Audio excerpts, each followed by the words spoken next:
You. What is up, chat? Earliest dunk stream. I really wish you guys could see this guy. Little bit late. Drenched in sweat. A little bit late. Good to see you guys. Good to see you.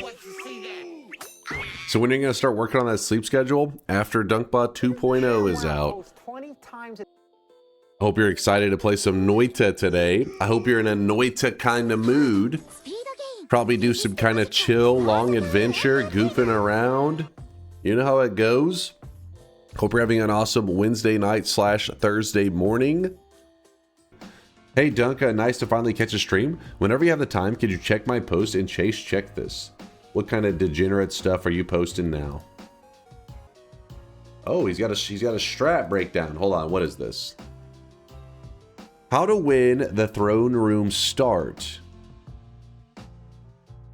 Okay. Yes, no. Okay, let's say no. With no chaotic poly flash, you'll be taking the blue path. That path is... Okay. The basic goal of this path is to get to the desert chasm. That way you can go out through the top and over to spawn, essentially just turning into a normal run of Noita. For the most part, you'll be relying on telemages to get you where you need to go. Items to try and grab if you find along the way.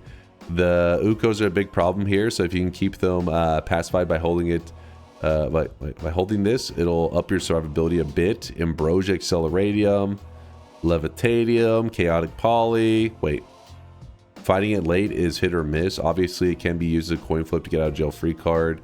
For wands, you'll probably want to try to pick up any wand you can just in case. I fucking hate that route. I hate that route with a passion. What's your strat here? Yes, you did find Chaotic Poly. With Chaotic Poly Flash, you'll be taking the purple path. Not sure if it's a known thing or not, because I didn't see anything about it on the wiki, but in one of my attempts, I discovered that the Master of Masters can be easily killed with only a flask of Chaotic Poly. Basically, you're going to run down to the red dot. Here. Make sure the Master of Masters tries to follow you and ends up at the blue dot. Making the Master of Masters try to follow you. Try to get out of his sight before he spawns any minions, but it's not 100% necessary. Then you want to poly yourself over and over until you turn into the Roka, and shoot into the green dot area. Oh shit, wait, hold up now. After that, you just wait until he suffocates in the wall. Oh shit, that's a pro tip. That's awesome, Wampums. That's such a cool idea. So is that the coward? Is that? Yeah, okay. That's a strat there, Womp. After you just wait until he suffocates, use the chaotic poly to scout around for resources, and then try to make your way along the purple line. Get to the fungal zone. Getting to the fungal zone is really big. Usually there are enough resources there to get you out entirely, and it's 1,000 times safer than the wizard's den. Now that is a strat, Womp. I have never seen that strat executed. What am I listening to? Sir, our path was recommended by the residents of Good Springs. That's for schoolgirls? What? Now here's a route with some chest hair. That is going directly through it. I mean, that is pretty much the route right here. It's just fucking directly through it. Why don't you do this tonight? It looks fine. I mean, this is a really cool idea right here. I would have never thought of this one. Essentially, for anybody who doesn't know, oh yeah, there's the coward. I wasn't even looking at these images right there. Essentially, he's saying you want to get your character down to this spot, transform into the coward, which is the guy that throws enemies around, kind of like summons them, I guess. And then you summon the Master of Masters into the wall so that he suffocates and dies, and then you have gotten over one of the biggest hurdles of this area, which is killing off the Master of Masters without him being able to harm you at all. Yeah, this is cool. I mean, I'm glad you sent this, because now when I get that Master of Masters start, every time I'm gonna be like, did I get Chaotic Poly? Is this my moment? You need 4 telemages to hop all the way to the desert chasm. Technically, you could do it in 3 if you god gamered it on foot for a bit. The problem is, most of the time you have to end up running this route one, and that one, the furthest I've gotten is to like right there. Like, I made it here. Posted the link. Let's see, posted what link? Smash. What the hell is this? Did you post something from ChatGPT and you're expecting me to read this shit? After the stream, a group of unidentified individuals with cowboy hats and burly chest hair showed up at my door and asked me to let them in for a chat. In fear for my life, I grabbed my phone, wallet, and 16 gigabytes of RAM sticks and fled by leaping out of my second-story window and running away as far as possible as I heard the sound of my door being broken into. Despite having a broken leg, I willed myself to scramble 100 yards into a dark, wooded area on pure adrenaline, trembling in fear as I heard gunshots coming from the direction of my house. After several minutes, or several hours, I do not know which, several dark silhouettes exited the building and climbed into a Ford F-150 with Cowboys bumper stickers parked illegally on my driveway. Following a loud screech, the truck started moving in the direction I was hiding. I caught a glimpse of the driver, a bald Caucasian male wearing an orange hoodie, as they sped past me at 45 miles per hour through the school zone. What is this? Is this a pasta? Crawling back to my home, my heart beating out of my chest, I reached my front door, broken in half and completely shredded. As I made my way to my PC to calm myself down by playing some Tetris, I realized in horror that the intruders somehow gained access to it while I was gone. An unfamiliar folder was placed in the center of my desktop screen called Payback. Terrified but hopelessly curious, I clicked it and opened the file inside called BeCareful.png. A photo of an 8-legged curvy creature in a wedding dress filled my screen, shocking me so much that I blacked out.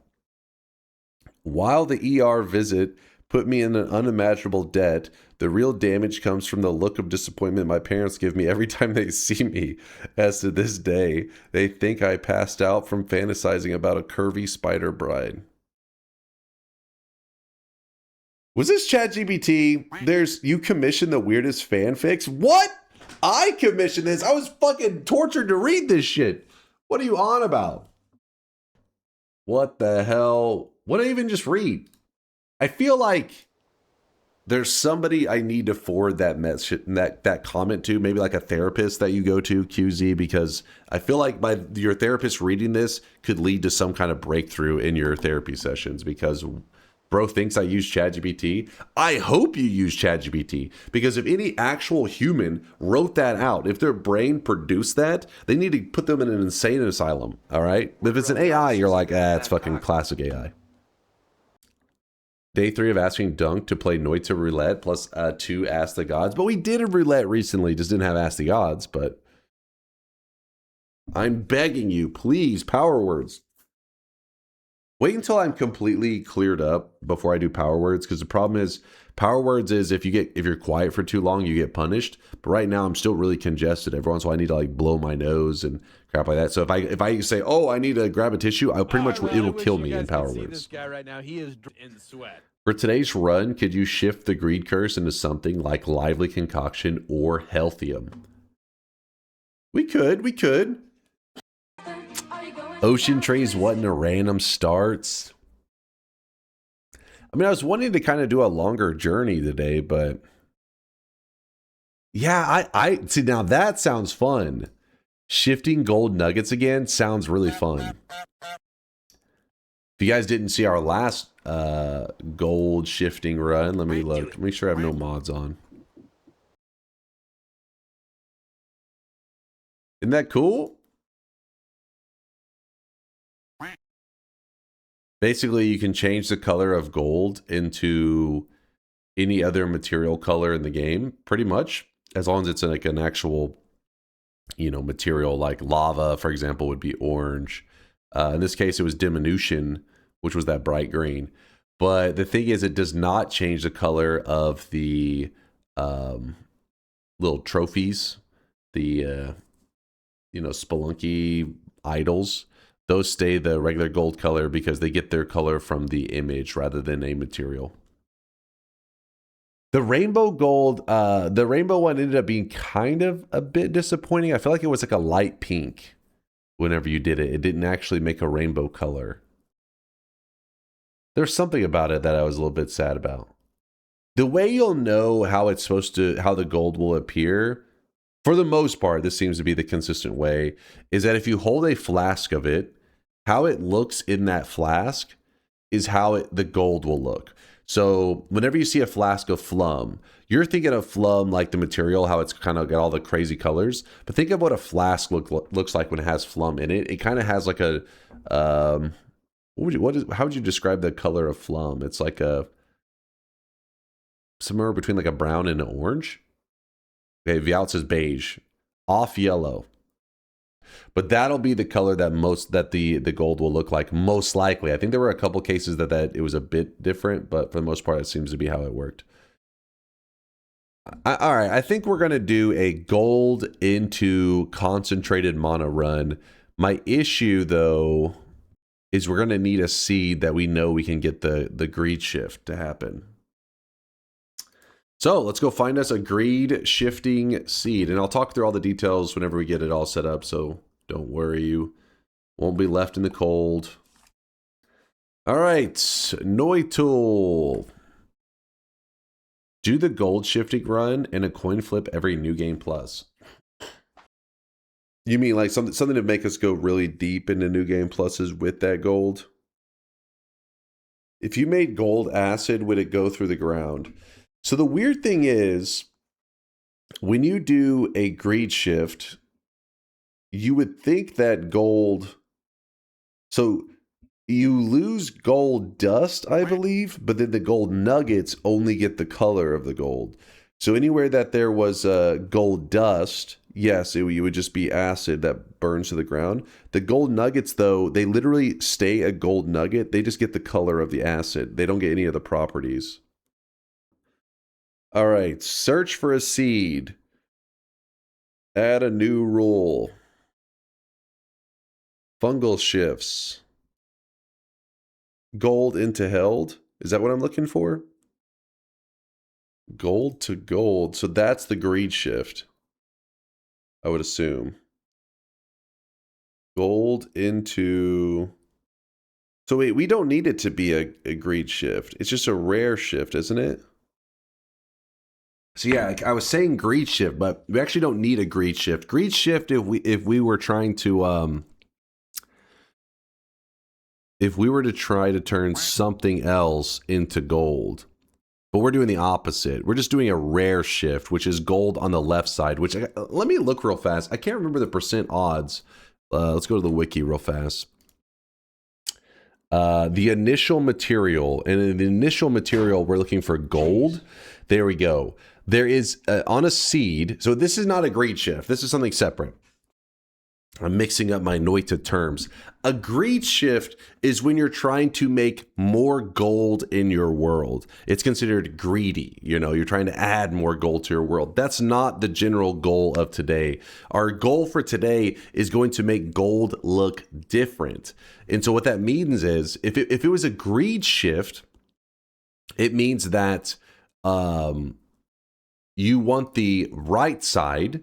This side over here is what stuff turns into. So like water into gold. That means your water disappears and is replaced with gold. That would be a greed shift.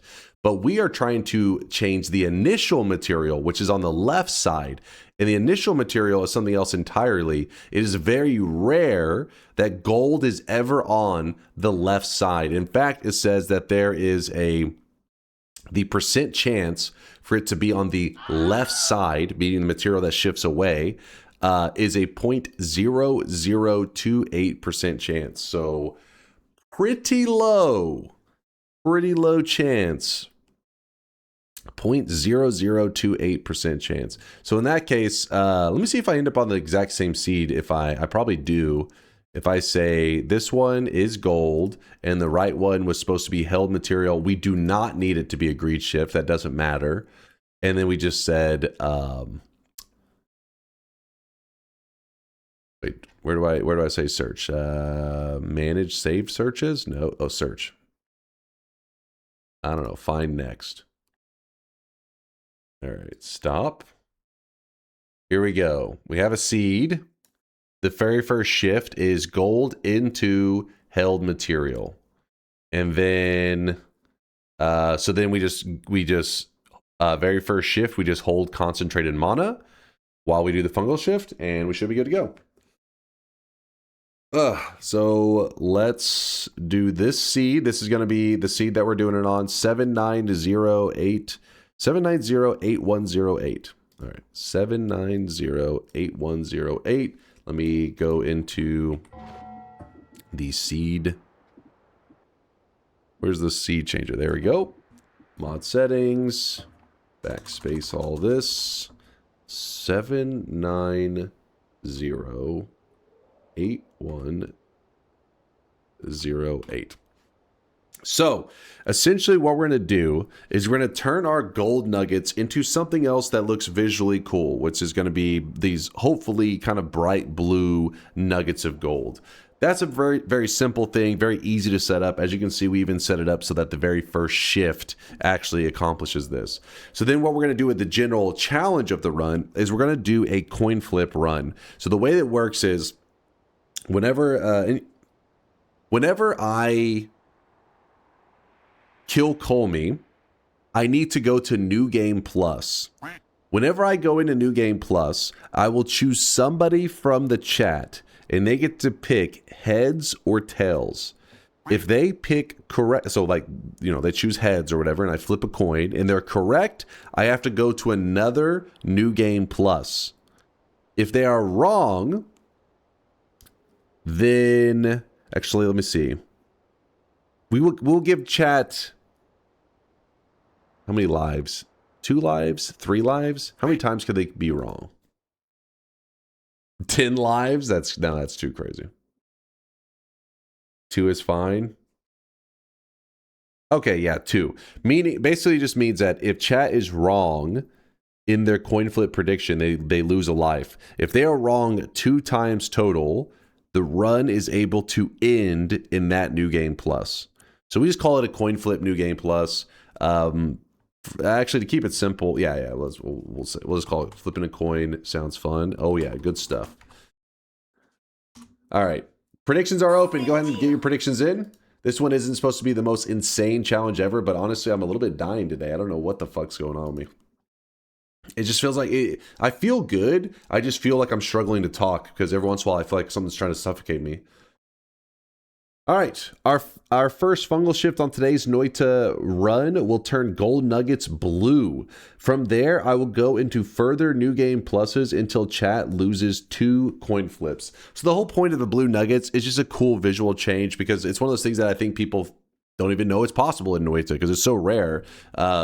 You could have this happen organically in a Noita run. This could just happen spontaneously when you're doing fungal shifts, but the probability of it happening is very low. So we specifically hunted out a world seed that it should be guaranteed to happen. That way we don't have to be like, oh, I hope we have, hopefully lightning strikes in this run. It's like, yeah, it's not going to.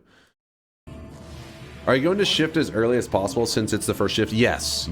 I want it to be for like the entire of the... That's kind of like the goal of the run, just have cool visuals. Will the gold room be a pool of concentrated mana then? I believe so. I'm trying to remember exactly how it's been a little while. That's why it's fun doing these runs that I don't do very often. It's hard to remember all the details. But if I remember correctly, the gold dust is the material, so concentrated mana, while the gold nuggets stay what a nugget is and just lose the color of gold. Because basically a gold nugget gets its color assigned to it from the gold dust. If the gold dust is a different material, the gold nugget changes its visuals, but it's still a gold nugget. Here's a clip you should show. What do we got here? Oh, is it? Yeah, this should be our ultimate goal here. I also did a concentrated mana shift. Ooh, I want to see that one. Yes. Oh, I was trying. Shit! I tried to like full screen this one. it. This is a really good one. Yes, this is the concentrated mana. This is our George, goal. I remember George. I remember this now. Yeah. This will be our goal.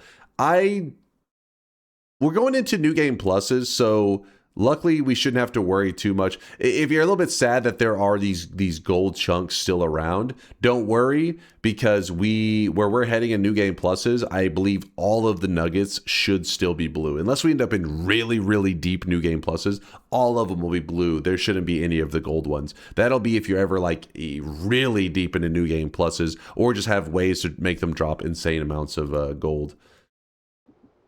All right. New game. Alchemic Precursor would be an even nicer blue. Like a deep blue. Can't remember if we ever saw that one. The visuals of that one. Marfoy, I'm not falling for that shit. Alright. Here we go. In sweat. Today should be a pretty simple adventure. It's pretty much like we're just going to be playing Noita today. But we're going to have some cool looking gold nuggets because of the fungal shift, which is what my general goal was, since honestly my sinuses are going so crazy. I think that if I try to push myself to do something too challenging, I may go crazy. No, I still haven't filled out the form for Alias's event. What's the date supposed to be for the Alias's event? Do you want me to keep your Twitter link in the description or just get rid of them? Keep them in there. The thing is, I don't really use my Twitter, but because I mean, Twitter kind of fucking sucks. But it's probably important to have my social media stuff around. I mean, I don't know if I just copy pasted Diary's description, so it may be missing on that one. I wasn't paying attention. But the reason I think it's important to leave that stuff there is one day, you know, Twitch, we could get banned on Twitch, or who knows, right? So it's important that I have some way to connect with my community outside of just Twitch. That's the reason I like to have other platforms listed there. But yeah, in general, I find Twitter, or X, if you want to call it that way, is a pretty shit platform. And no, that's not just because Elon owns it and you're like, oh, fuck Elon. It's like, well, yeah, I guess fuck Elon. I don't really give a shit. But the platform is just garbage. That's just reality. But there also hasn't been any other great platforms that I really like to use. So YouTube and Twitter are the only other places that, or Discord really is the best place for me to stay connected with the community, but not everybody is on Discord, sadly. Not everybody uses it. They should. Discord's been the greatest, but I mean, even Discord has had its, like, you know, moves lately that's got people concerned that it could be dying off, and then, well, then fuck. Well, where else will we go? Just gotta wait and see. Oh, shit.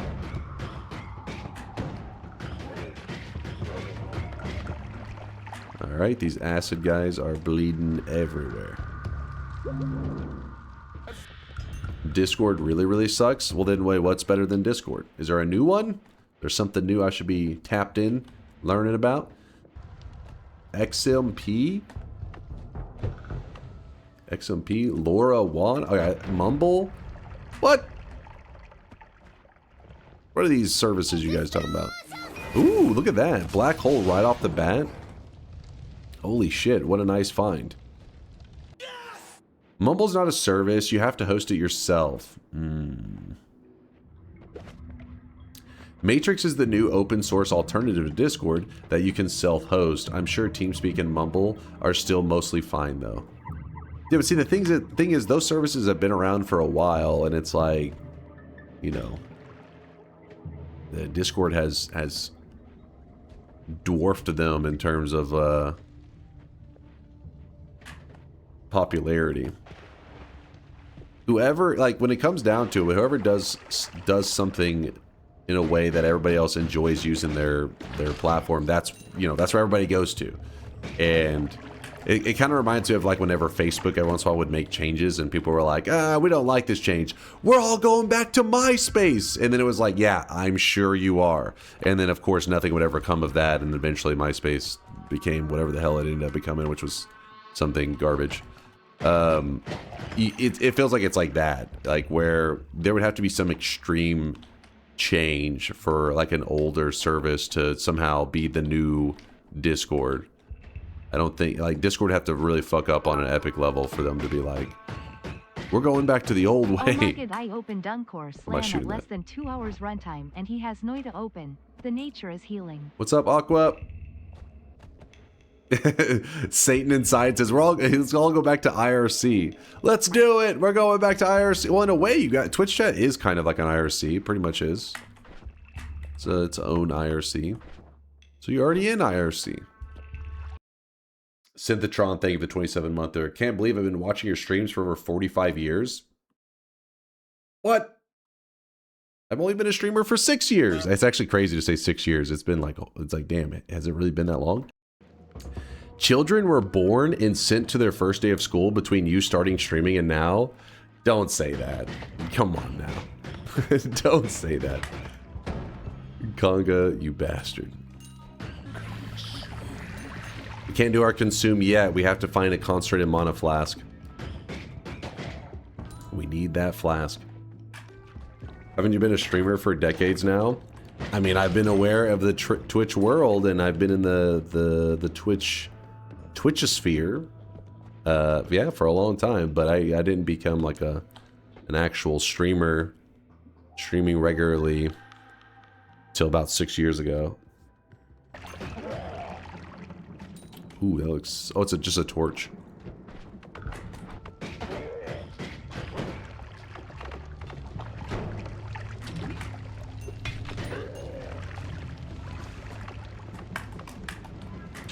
I'm just freeze meleeing everybody right now.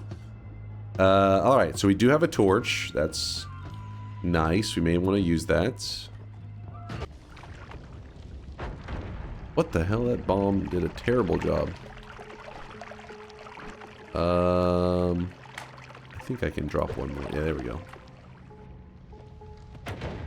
Okay, so now that we have the hole in the wall over here, we can take this wand that has a torch on it, and we can actually see in the dark.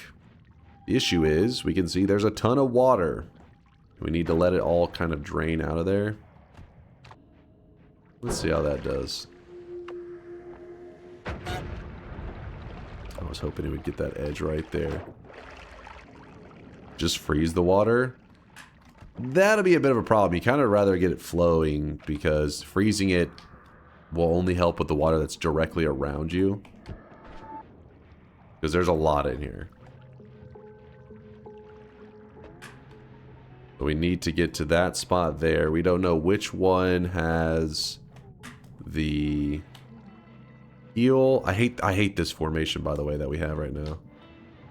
Actually, wait, no, this one does. There's one of them that has a pretty clear shot for the enemies over here if they happen to line up just right. So we don't want to grab this one yet. This one is a heal.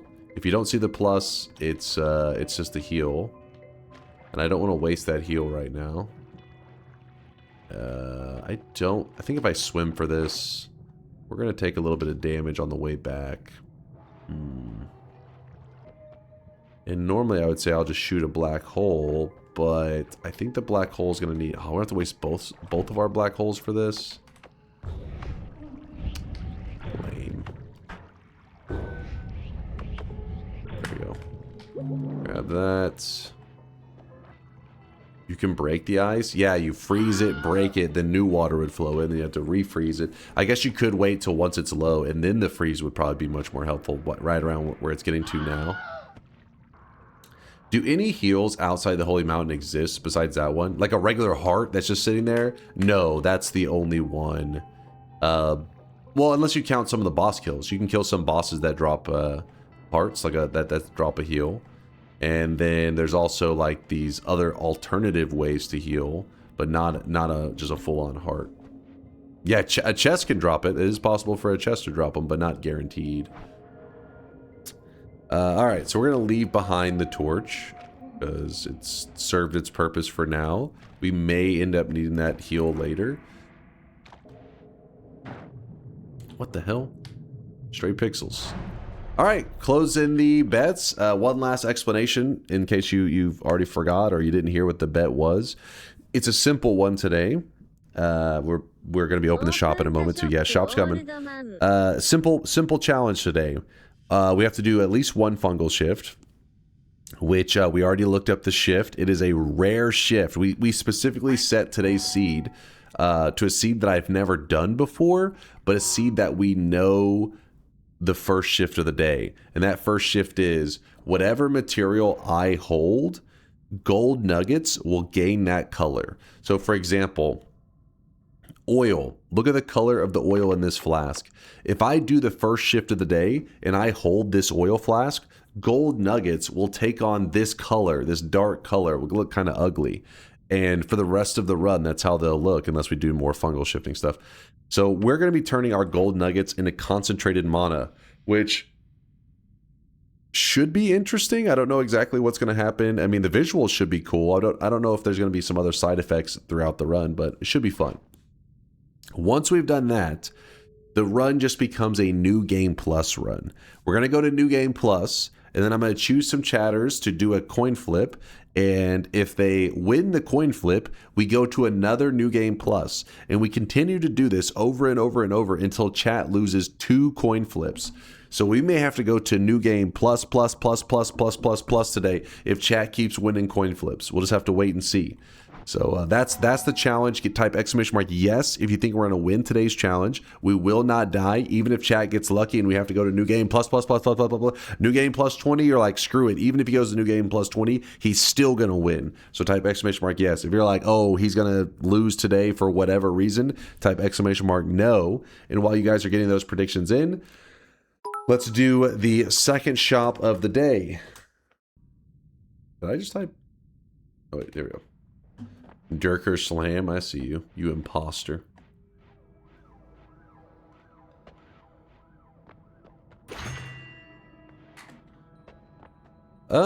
We could go with an early chain bolt. Chain bolt's one of those that's really nice to have early on, and then later it kind of drops off in its usefulness.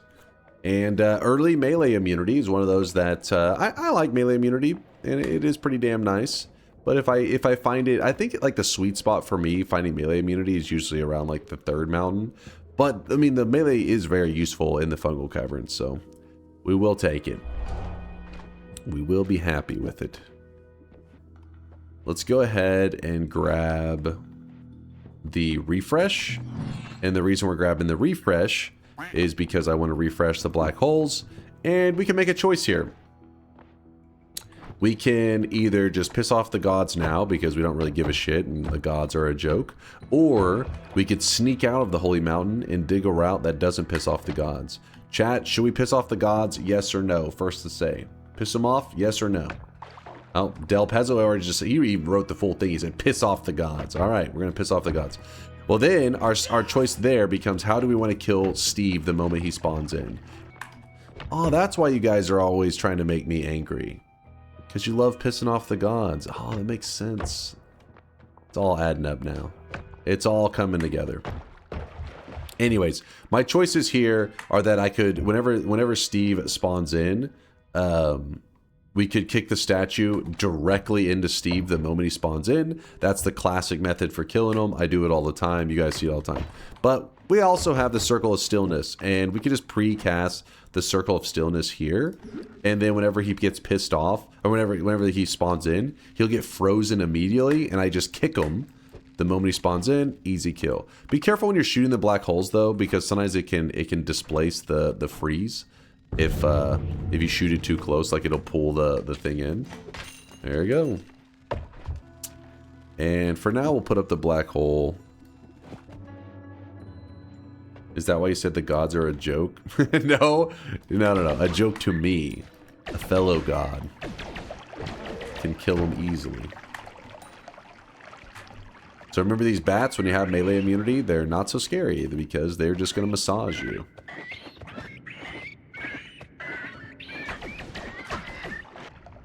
Those are children. They're bad guys. And don't forget, melee immunity also means that, hold up on me, that this dude right here that summons in the little babies cannot hurt you. So you technically, when you have melee immunity, you technically have a way to farm gold infinitely off of this guy, because every time he throws in, he sees you, he throws a little summon. Since his summons only do melee damage, you kill the melee damage, you get free gold, you just do this forever. They can't harm you. But also you'll drive yourself insane if you just do this forever. So let's not farm infinite gold, 10 gold at a time. Place this there. Gonna have another heart. Feeling pretty good. How many months away from DunkBot 2.0? We're going to find out how close we are, hopefully later today, because Solar will be checking in on some of my work I've done recently and helping me out with an issue. What's the issue? Skill issue? Pretty much. Pretty much. Well, DunkBot 2.0 will be having a Steam release. Well, I mean, we did discuss it before, me and Solar, and we were thinking of just doing it on, like, itch or whatever. Itch.io.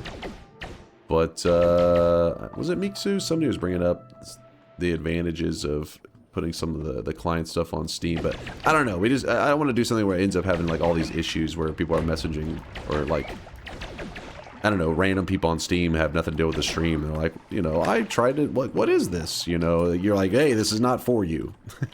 You would not be interested in this thing. I don't know. We'll see. I haven't decided on the whole rolling it out thing so much. Do I have to download something for DunkBot 2.0? No, there's going to be features in the channel that you can use right away. But for those that want to do a deep dive into some of the possibilities, then yeah, there's a client if they want to use it. That's what, yeah, French Fry, that's the same thing I said. I said, it'll still happen. He's like, yeah, but at least we won't have to deal with it as much. And I was like, that is true. It's not an NFT game, damn it. Where are all the wands? I don't know. I found one. We've gotten one wand, and I'm like, better than nothing. I've been having a lot of poor luck with the heart spawning. Many different seeds, many different disappointments. I mean, in general, our hearts are okay. We have 200, so I can't complain too much. But, yeah, I definitely feel like should have gotten a couple more chests in there. So what I'm going to do to try to change our luck a little bit, I'm going to go ahead and grab this heal right now. And remember, we've already pissed off the gods. So there isn't much advantage to me not digging in the next holy mountain. Because, like, if I go to the next holy mountain, yeah, there's going to be an angry Steve there, but I can just dig my way out, back up after I kill him. Yes. Okay, so we jump into here.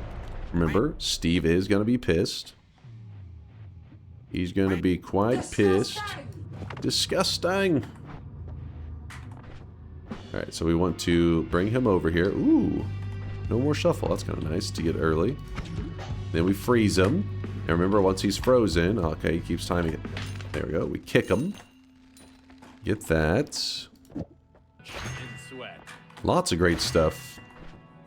Looking good. Dig up. Because remember, like I said, the gods are already pissed. So why not? Why not piss them off a little bit more? So now we have our way back up. We're going to grab the no more shuffle. This should help us get better wands earlier. Let's go ahead and put this here, I guess. We already have great stuff, though. It's just right now we just need to find a couple wands that maybe we could work with. Do. Ow. Brother, ooh. Brother, ooh. But I don't waste all my HP. That'd be nice. Should have just kept using Chain Bolt. I don't know why I started using the Energy Orb and struggling on doing damage there. I feel like most of the side biomes have a good risk/reward incentive to them, but I don't see that with Luki Lair. What is the incentive there? I feel like it's only risk. I think you're right. I agree with that take. It is kind of in a weird place compared to the other ones. I guess the thing that kind of stands out is the mages. The fact that sometimes in the jungle you really don't get a heart mage. If you head over to the Luki biome, you get access to more mages. Sorry, I'm over here burping and stuff.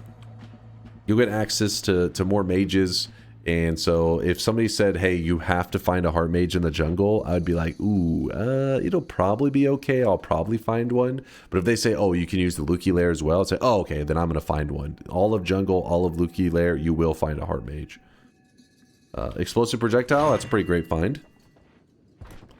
But usually, the reason it feels kind of is because usually you don't, you know, you're not that desperate to do a hard mage trick that you're willing to risk the dangers of the Luki Lair. So this wand here, some people look at this and say, oh, the wand is still shuffle, but you have No more shuffle. Why is that? Well, this wand was located really close to the Holy Mountain. And so what happened is I loaded this wand in as a shuffle wand, and then I walked far away from it and unloaded it. If you have left a wand in the past, something that you've already seen, it doesn't fix those wands. It only fixes the wands that currently are on your screen, and future wands that you have not loaded in yet will be non-shuffles.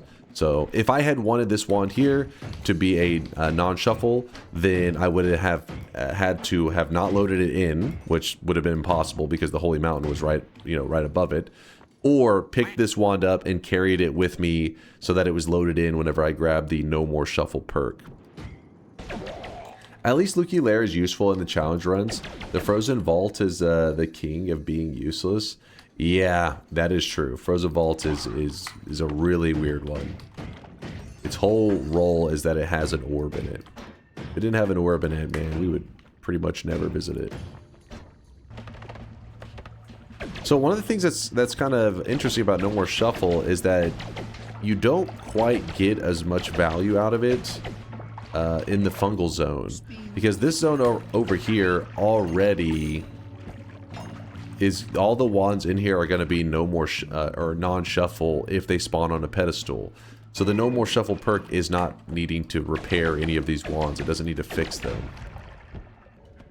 Frozen Vault is a great pit stop on the way to the lake hut. You can find some decent tier spells in those wands. Yeah, but I mean, I feel like whenever it's the most useful is whenever you're not near it. When you're near it, you're usually kind of popping off.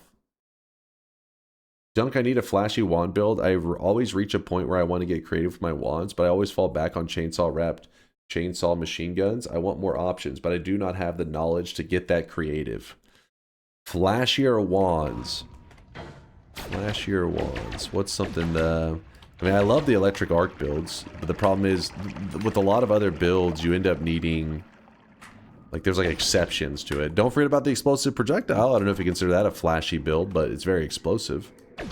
In fact, we'll probably end up using it today. And remember, I need to be checking all flasks because we are on the lookout for a concentrated mana flask. Go to the ancient lab for concentrated mana. We could. We could. Could be worth considering. That's funny. It actually spawned. So this is a formation that could spawn a heart or a chest, but then it deleted the spot where it would spawn a heart or a chest, and then overlapped it with another formation that spawns a heart or a chest. So it looked kind of funny. The problem with the flashy wands is generally they take more resources and are worse than non-flashy builds. So not only do you have to nerf yourself, you have to put in more effort to do it. Yes, exactly, Spice. Fucking exactly. You're like, I made this. Like, oh, is it huge damage? It's like, well, it's lower damage than I would have had, but look at it.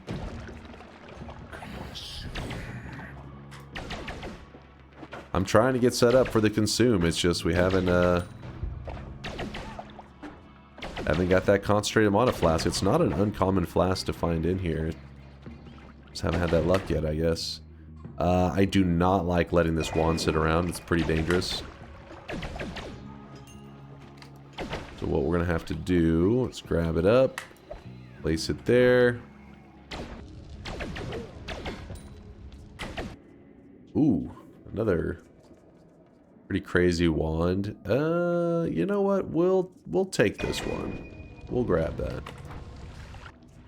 Another polymorphine flask. I fear the moist mob. I get it. You got some poly flasks.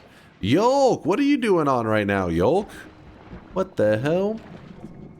Special occasion for a different timed Yolk stream. Hope everything's going good in your world, Yolk. Hopefully that means that, like, you get to relax. Maybe just had some free time to do a bit of gaming. Me and Yolk are teammates, and we were playing a bit of Noita together on this. We literally played the Noita together. Like, it's true, you guys. I loaded up Noita together, was playing with Hypnos, Violet, and Yolksy, practicing for our upcoming event. The thing is, you say practicing, we didn't really, we just kind of loaded up Noita together. By practicing, it just meant, hey, make sure that Noita together still runs and that we're all able to connect to it. That was our practice. Yep, me and Yolk are teammates. So we're gonna crush. Right, Yolk?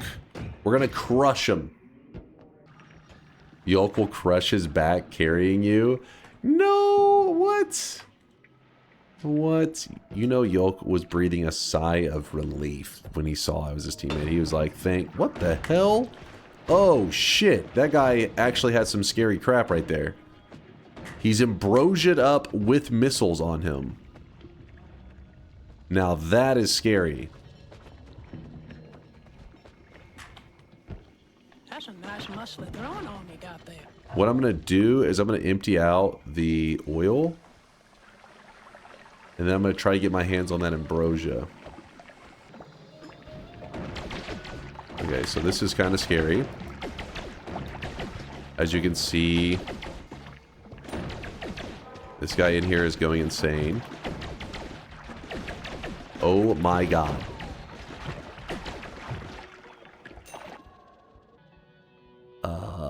We'll drop that one, I guess, is the least dangerous. Alright, well, the minions actually were kind of helpful on keeping the enemies from trying to dogpile on top of me. Part was nice. Yeah, maybe we will have to go grab it somewhere else, because this is not working super well. Damn, concentrated mana.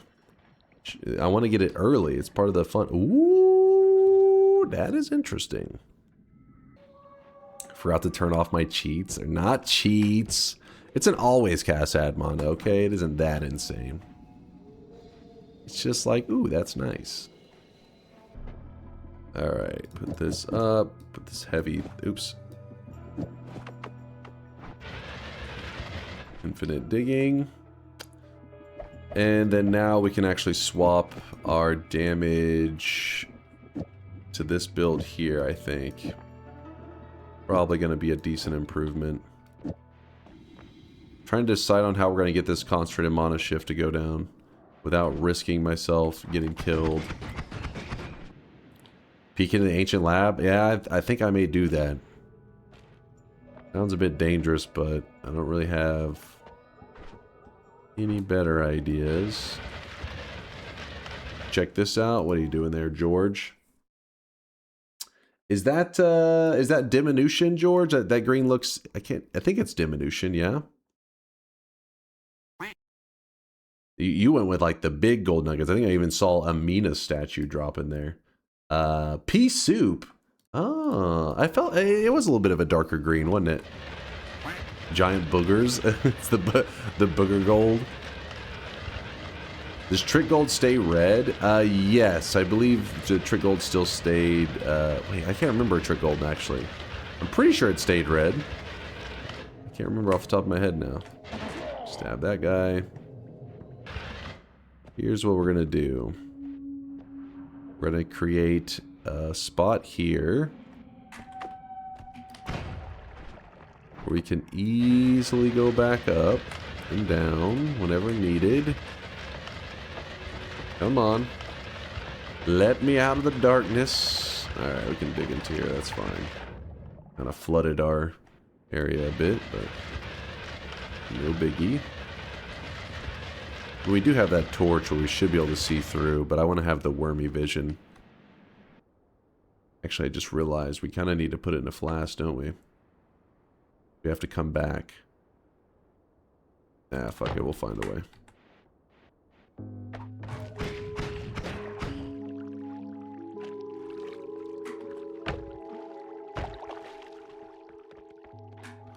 So we drink the blood of the worm. We get a couple minutes.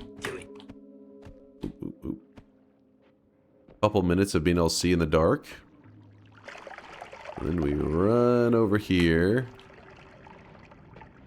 I'll go ahead and grab this heal now. I don't know if that's really necessary, but we're gonna do it. You gotta watch out. Some of these guys are gonna be deadly. Nope, nope, nope, nope, nope, nope, nope, nope, nope. I need you to die, sir. We're looking for a concentrated mana. Is that ambrosia? Is that a regular ambrosia? I can't tell. It looks very ambrosia-like. Yeah, it is an ambrosia flask. Alright, we don't love you anymore, tablet. You're done. Which also means we can use up this ambrosia flask. We are shopping around for concentrated mana.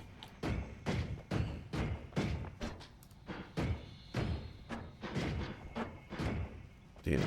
How are we going to deal with this guy? Kind of don't want to be there.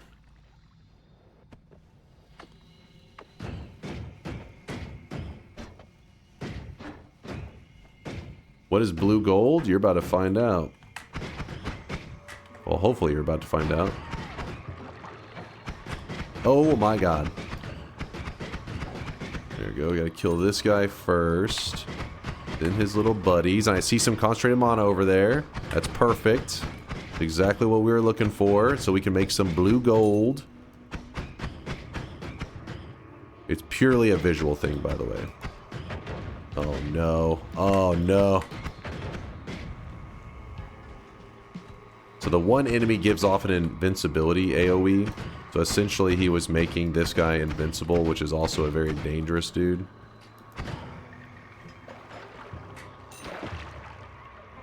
Pretty annoying effects when they stack them together. There we go. He's gone. Guy copies attacks. Stop copying my attack and just die, damn it. Alright. We go over to the concentrated mana and we scoop it up. Yay, concentrated mana. Woo! We have the concentrated mana. We carry it back. If you make the gold concentrated mana colored, it will be more of a teal than blue. Run invalid. Shut your mouth. Can you get one of the white statues to kill Alchemist? What's up, Audacity? Thanks for the 5. We could. Audacity wants a statue kill of the Alchemist. It's a slow method.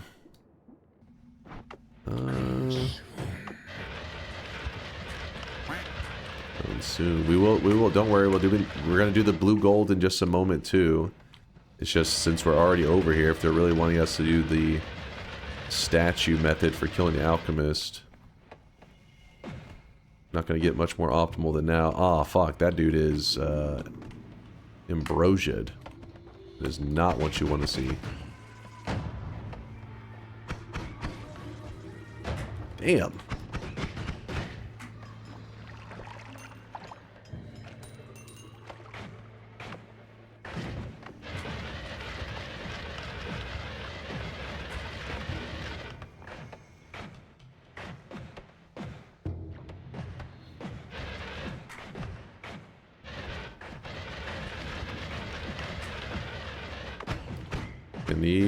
Is that gonna work?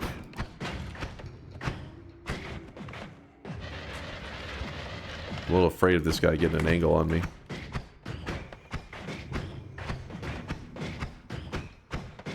There we go. Not really seeing any statues yet. Where the hell? These damn statues. Gotta get rid of the enemies anyways, because some of these guys can kind of complicate things. Teleportadium chilling. Oh shit. Hold up. That guy's down in Berserkium, I think. Yep, he is down in some Berserkium.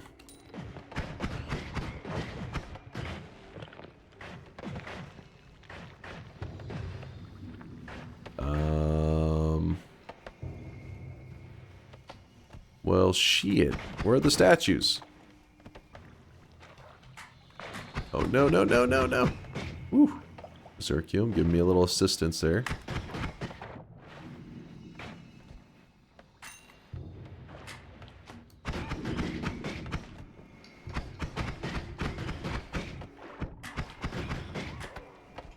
My fear is that copy mage copying one of the other guy's attacks, like the lightning bolts and stuff. There we go, there's a statue. Like this guy, if his attacks get copied by the copy mage, he can go insane. Oh my god. These guys are applying the immortal status effect to each other. So we have to get one far enough away so that he doesn't... There you go. How annoying.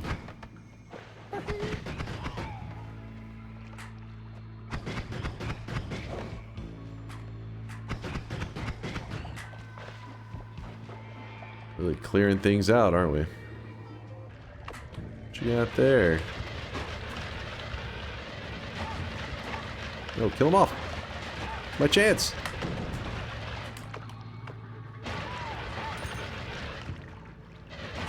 There we go.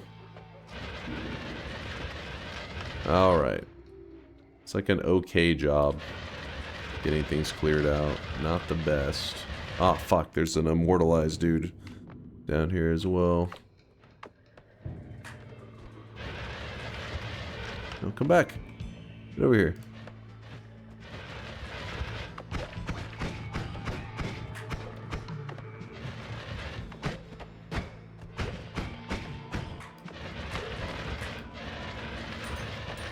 Alright, we're close enough that the boss's health bar is showing up.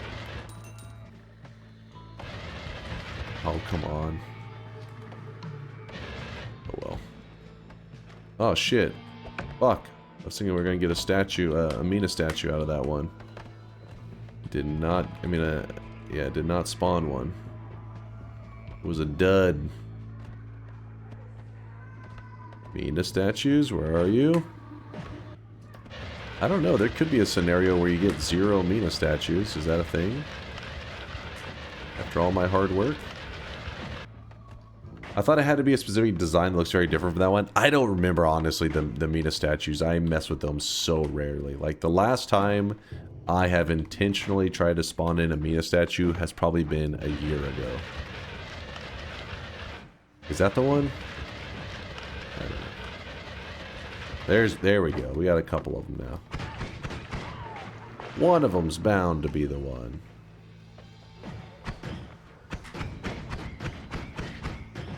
Hate that guy.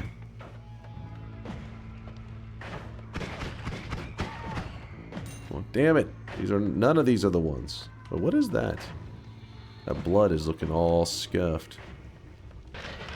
Would mod restart allow that statue to spawn a Mina statue? No, some of them are just fakes. I don't think it's like the hand statue where they get kind of like fucked up. I think it's more of like fake ones to make you do like what I did, where I'm like, oh, a statue, and then it just doesn't do anything. You're like, god damn it. Okay, so I already checked over here. Well, we may not have any Mina statues. That's funny. I kind of thought they were like a guaranteed thing that you would at least get one.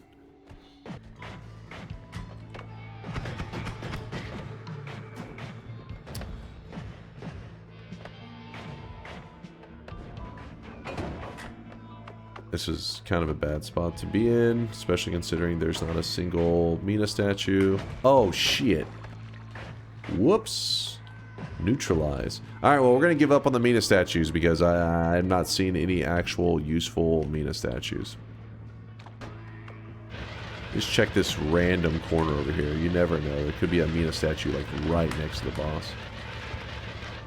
It's possible. Okay, maybe we use a little bit of ambrosia right now. I literally don't see one. Yeah. Oh well, no Mina statue. Sad times. If anybody doesn't know, the idea is pretty simple. You take a statue that can only be hurt by melee. That's how the Mina statues are. In fact, if you look on here, it's this guy right here. The little Mina statue. But why is it says I have like a ton of kills of them, but it shouldn't be that many. That statue can only get hurt by melee attacks. Well, it naturally is an enemy with the Alchemist boss. So what you do is you kite that statue over to the Alchemist, bring them over to it. They'll fight each other. The Alchemist will try to kill the statue, but has no melee damage to actually injure it. And then the little melee statue will fight the Alchemist. It barely does any damage, but no longer cannot be hurt by the Alchemist because of its resistances. So you just have to sit there for like, I don't know, 10 minutes or so and let them fight to the death. Could you use a telescope to find one? I can't remember if that worked on creatures. I remember it worked on items like, you know, flasks, spells, wands. I don't think it worked on entities. Grab the music notes for a quick portal back to the altar for New Game Plus. It's not a bad idea. We have space right now too, so might as well while we're up here.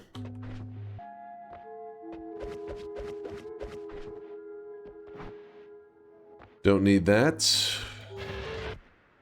What's the purpose of grabbing the notes? They can do multiple things. You can use them for damage.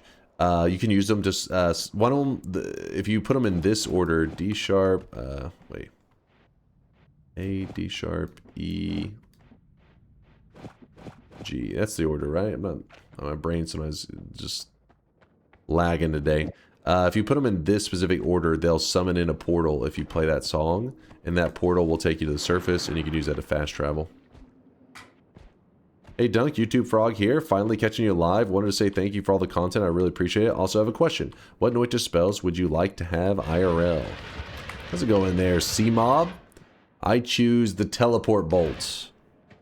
Teleport Bolts, because if I feel like, you know, you can telly around, even if it's really slow telly. I mean, at the very least, you could be a magician. The very least. No, not nuke. That's, well, I mean, I guess for my good old Americans, I choose nuke. That is true. We would need no fall damage. Imagine you shoot the teleport, but like you're off by a little bit, so you shoot it high, and it just teleports you up, and you just drop. Just free fall onto the ground. All right, finally. Sorry, I know some people are waiting on that the blue gold nuggets. They're like, what the hell? How do you make blue gold nuggets? And then I got distracted by looking for that silly statue. But I wanted to make Audacity proud. But sorry, Audacity, I tried. The game said no. I think it's pretty rare that you don't get a single statue in there. But again, I never look for them. I just assumed there was like always a statue that you could, you know, get it to come to life. Concentrated mana in case I need some in a little bit. Let's spray a little bit right here. Watch this. There's a robot that's at the bottom of this. That concentrated mana actually harms the robots. So when he gets doused in it, he's like, oh god! And just melts them immediately. But then also melts the gold that it drops. So then that's kind of sad times. All right, fungus time. Actually, is there enough fungus right here? There's more fungus over here, I bet. A little bit of fungus there. That's a good amount of fungus. I like that. We begin to eat the fungus. We have to eat over 180 seconds worth. And then we hold on to the concentrated mana. And the shift. See, it says concentrated mana. But we already know that this shift for this seed, the very first shift is that gold nuggets, or gold in general, turns into concentrated mana. So what that means is, you would say, okay, all your gold is gone. All the gold has turned into concentrated mana. But what ends up happening is that the gold dust is concentrated mana, but the gold nuggets, they still exist only with the color of concentrated mana. And you don't have to choose mana. If I want, I could have chose ambrosia. And it would, but gold nuggets wouldn't look that crazy with the ambrosia. I mean, like, I guess the gold color would look a little bit off, but I don't think you'd be that mind blown by ambrosia colored gold. You could do it with like blood material. Blood is red, so it would turn the gold nuggets into kind of a red nugget. Kind of like the trick blood money nuggets, I guess. There you go. So now you can only tell a little bit right now, but obviously if we get enemies that drop more gold, it'll be a bit more obvious. So as we move into like the new game pluses, you'll start to notice the gold as it drops in clumps. More obvious visuals, but where's an enemy with a good amount of gold dropped? And diamonds? We're farming diamonds. There we go. This guy should drop a good amount. There you go. See that? Well, that, okay. Actually, it looks like it's kind of melty too. Because there's concentrated mana that is then melting some stuff. We'll see. We'll see how this works long term.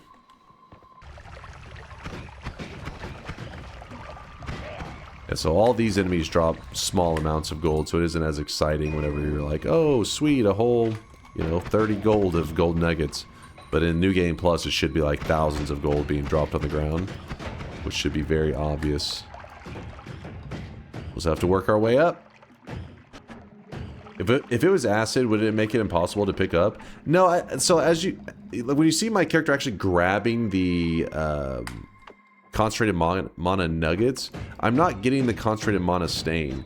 However, as I think you can end up, like, whenever there's like fire or some material interacting with it, I think you can get some of the base material. So I don't know exactly how that works. We'll have to test some stuff out, do a little bit of theory crafting.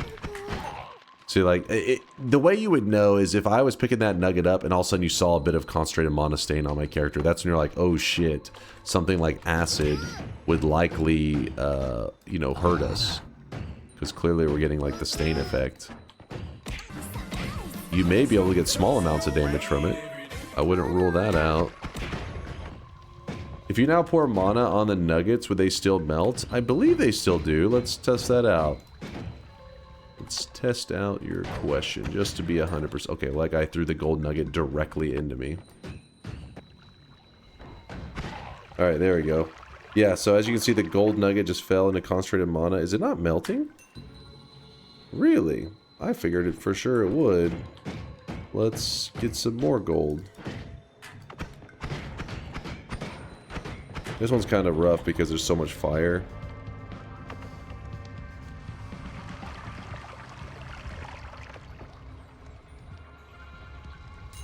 Yeah, I guess they become resistant to melting in concentrated mana. Yeah, let's test this one out. Look at all those nuggets.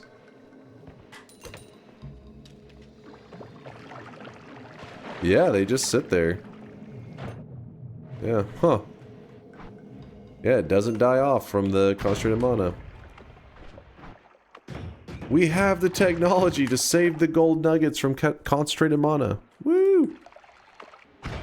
If anybody's curious, concentrated mana normally melts gold nuggets. That's the whole, like, that's what they were curious about. So if it normally would melt in it, but then you did a fungal shift turning the nuggets into concentrated mana, how did it react? And as you can see, the nugget just hangs around. Does the daily have a greed transformation again? No, this is not the daily run. This is a random one. I mean, I guess it's possible today's daily does. I didn't look it up. I didn't check the seed for today. But this is not a greed transformation. This is just a rare one. A greed shift relies on adding more gold into your world. We did not add more gold into our world. So what we did is not a greedy thing. It is an unusual, rare thing, but it isn't greedy. Ah, so the nugget just having contact with water does convert the water, though. Go vault and pour some mana and water's circle from up. So it melts all the metal and the enemies get the body. That's true. It should be. You would need like gold is forever though to make sure that it all the gold just stays at the bottom. Otherwise, it will just kind of time out. Maybe because you ignored my explanation twice. What the hell is your explanation, Vex? I swear to God. You silly, metallic materials melt in concentrated mana, but the gold is now concentrated mana, not metallic.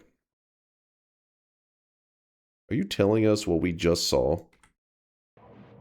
The gold isn't gold anymore. Now it's concentrated mana. We just saw that, you piece of shit! I was explaining because you're like, wow. Yeah, because Noita is one of those things that you never know how it's going to apply its shifts. If it's going to actually give it the properties, purely give it the visuals. So then when we saw it, it's like, oh, it really clearly isn't purely just the visuals because it's not melting in it. And then we're like, it doesn't melt in it because it's concentrated mana. I'm going to choke this motherfucker. He's explaining why the gold doesn't melt, that's all, and it's not just for you. Jesus Christ, I don't know if you guys actually have brain damage or just pretending. The weekend is quickly approaching and chat reflects that. Yeah, they're exhausted. They survived hump day. Trimmer goes, why does this happen? Explain why, and he gets mad at me. What? What the fuck are you talking about? It's just like... Yeah, it's not even worth fucking bashing my head into this brain dead chat at this moment. I'm just gonna play some Noita and chill. You guys drive me insane right now. So, Dunk, I think it happens because the nugget isn't gold anymore. It's concentrated mana material. JD Newman, thank you. You're the hero we needed. We all were so confused. And then you come along, saving the day. What is the rarest / most special moment in your 9,000 hours? Ooh. That one's tricky because since I'm like a streamer, a lot of the moments of like, wow, this is insane, has been like somebody stopping by the channel and be like, hey, check this seed out for this insane thing. So in a way, I don't really consider that. That's like, I didn't find that. Somebody in the community found it and then shared it. It's not necessarily like an organic, like, oh my God, this is crazy. So let me think for a moment, something that was an organic, just stumbled across this craziness moment. I really wish. I feel like our health is in a good place, so there's no reason to play ultra conservative right now. I think we can just go ahead and move to the next mountain. There are definitely more things to gather here, but for today's challenge, it isn't exactly like the most insane one ever. So we should be able to get by without it.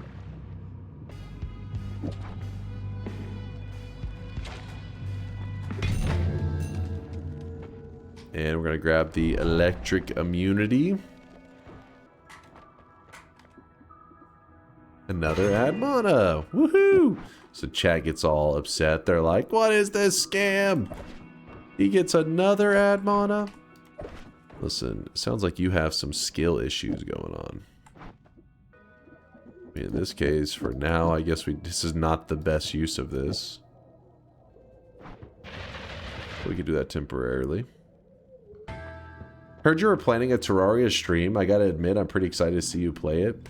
I mean, I said I want to at some point. I don't know when it'll happen. I would like to revisit Terraria. I've already played through the base game on stream, and then I started a brand new file and played through all of Calamity as well. But I know there's also much more challenging modes and apparently seeds that you can do as well that I haven't experienced yet. But then in the Terraria got a new update, and because of that, I've been like, all right. I've been, it's been on my radar, thinking about dipping my toes back into it. Okay, that was a little bit silly of me. I was just kind of, poking at it. All right, let's find a healer. Because obviously I'm playing sloppy today, so that's a sign to always have an emergency healer on standby. Is it a good or bad idea to save scum while learning Noita for the first 50+ hours, or dead isn't dead mod?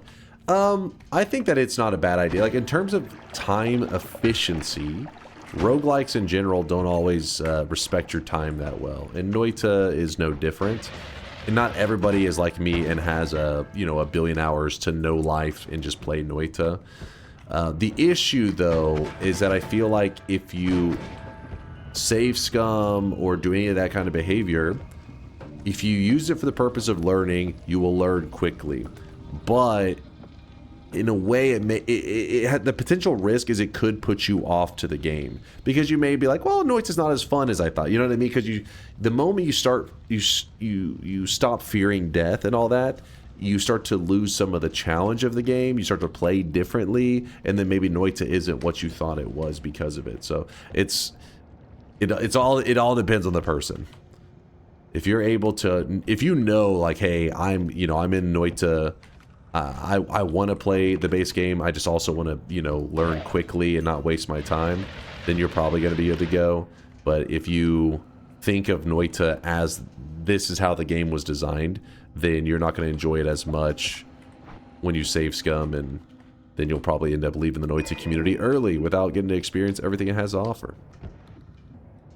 So this is the healer, and I'm trying to think how I'm gonna abuse his heals. I save scummed to hell and back, and then started playing normally after I experimented enough. I think it's about moderation. Yeah, there you go. See, Source, he's still around in the Noita community. But I do feel like I've seen new guys stop by and were very talkative for like a couple weeks because they talked about, oh, I save scum to, like, you know, save time, blah blah blah, and then it feels like they just burn out real quick because they save scum and they do the sun quest, they'll get their amulet, and then they're kind of like, okay, well, I don't want to save scum anymore, but also what else is there to do in the game? And you're like, well, you kind of, you know, you kind of just went for the craziest runs possible, but you did it in a way that didn't let you get let you utilize what you had learned about the game. Everybody's got their own tastes. I wouldn't be able to say I can't choose for you. I used Noita a lot at first, mainly to plan ahead with perks and rerolls. Now I don't use mods at all. I think that's actually a really good one because Noita is almost like... I feel like you're still having to use a lot of tricks, but it's almost like you have a...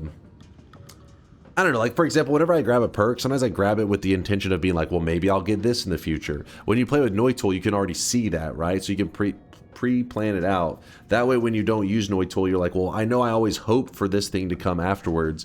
In this case, you don't know if it's going to happen, but you're like, you're kind of used to playing with the mindset of planning ahead of time. And in this, when you're more experienced, I mean, that's how I'm always making decisions. If you look here, I grabbed explosive projectile. I didn't grab it because I have a plan for it immediately. I'm just like, I hope in the future I'll get like explosion immunity or, you know, get this or that to use with it. So I think Noita could get you in the right mindset pretty quickly. It makes sense. What can I say? I love reading wikis. Hey, I mean, the wikis can get pretty boring. I get you on that one. Some games are so wiki heavy that it can be a pretty big turnoff to the game. Roguelikes especially. But some games approach the not respecting your time in a different way. So for example, Binding of Isaac. Binding of Isaac I think is one of the greatest games out there. I love Binding of Isaac. It's not as good as Noita, but it's up there in one of the greatest games. The thing is, though, Binding of Isaac, what they do is they don't tell you, or at least they used to not. Now they do, apparently. It used to not tell you what the little perks did and stuff. And that one to me was kind of annoying because that felt like a holding back information just for the sake of holding back information, just to add like replayability. That's like a truly not respecting your time kind of thing. For Noita, I guess because the game's so complex, sometimes I look at the information that it doesn't give you is not because they're trying to always hide it. Sometimes they are. But sometimes it's just because there's just so much to tell about each little thing. The devs are just like, fuck it. Like, just, they'll learn how this shit works over time. It's like you don't want to overwhelm people with information, so I guess they just leave some of it out. But they definitely did try to have that Isaac approach in the early days. They just kind of, they withdrew a little bit. Because in the early days, whenever you went to look at perks and stuff, it didn't even give you these little like descriptions. You just saw like Revenge Tentacle, and you're like, well, what does that do? Like, you got to grab it to find out. That's more of the Isaac approach that I don't like that as much. I feel like that's like not a good approach to game development.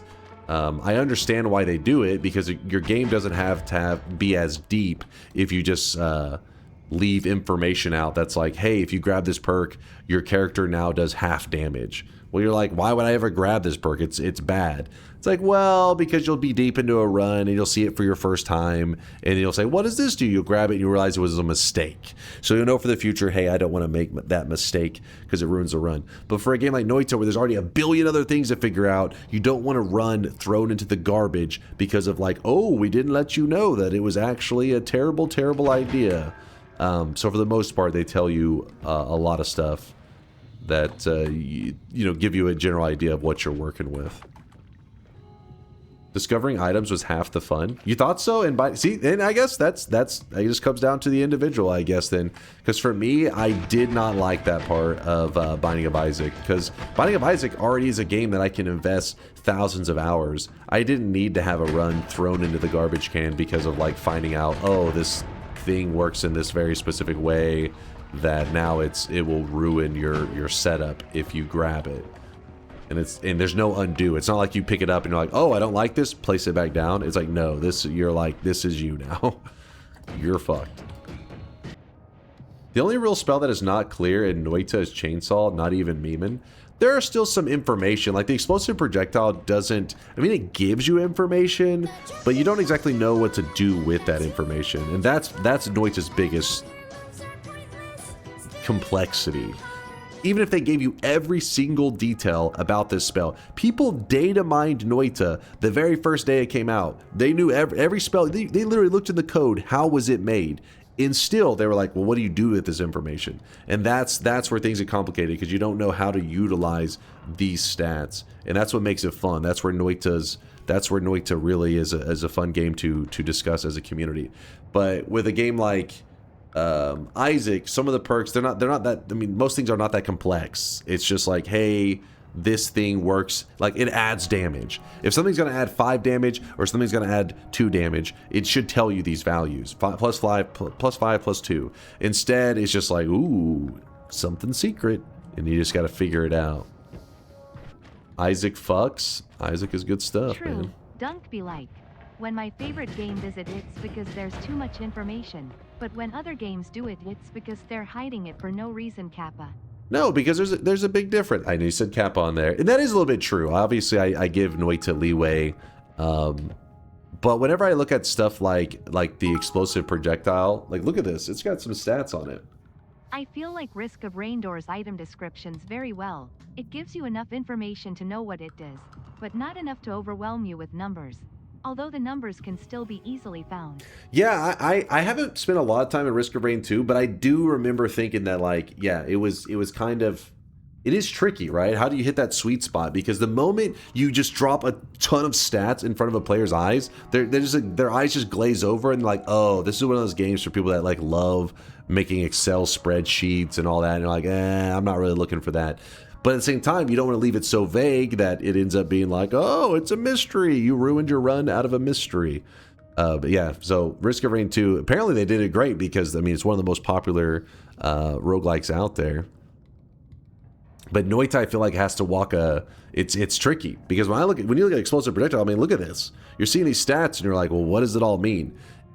But some people argue, you know, the hidden mechanics that are behind it, it's kind of annoying that they're hidden. So you're saying throw more stats on top of this? So it would need to be like probably 2 or 3 times this in terms of information required to really help people understand how the explosive projectile works. And that may be just too much. Dude, this healer is just not working with me right now. I kept thinking if I just yapped for a bit and walked over there, he will follow me.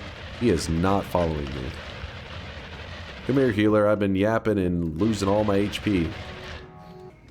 I use explosive projectile in all my god runs, but probably completely wrong because I don't know what it does.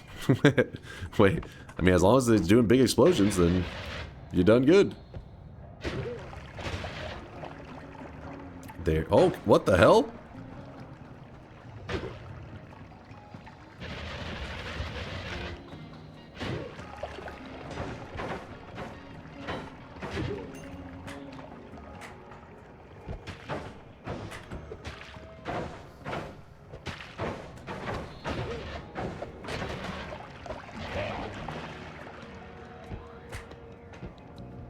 The hell are they doing? These healers are being so odd right now.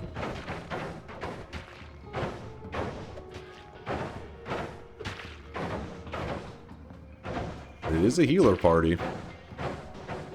I don't know, but that's one of those things that, I mean, I've never seen a game do it perfect. I'm not saying that Noita does it perfect, but I also understand when they did certain things, what they were trying to achieve, and yeah, it is funky. But yeah, the chainsaw would be the number one that they clearly could have added in removes all cast delay kind of thing, like a piece of information like that. But they even specifically said a good tool for cutting meat also has some magical properties. So that's an example of them withholding information. That one I feel is like an unnecessary one.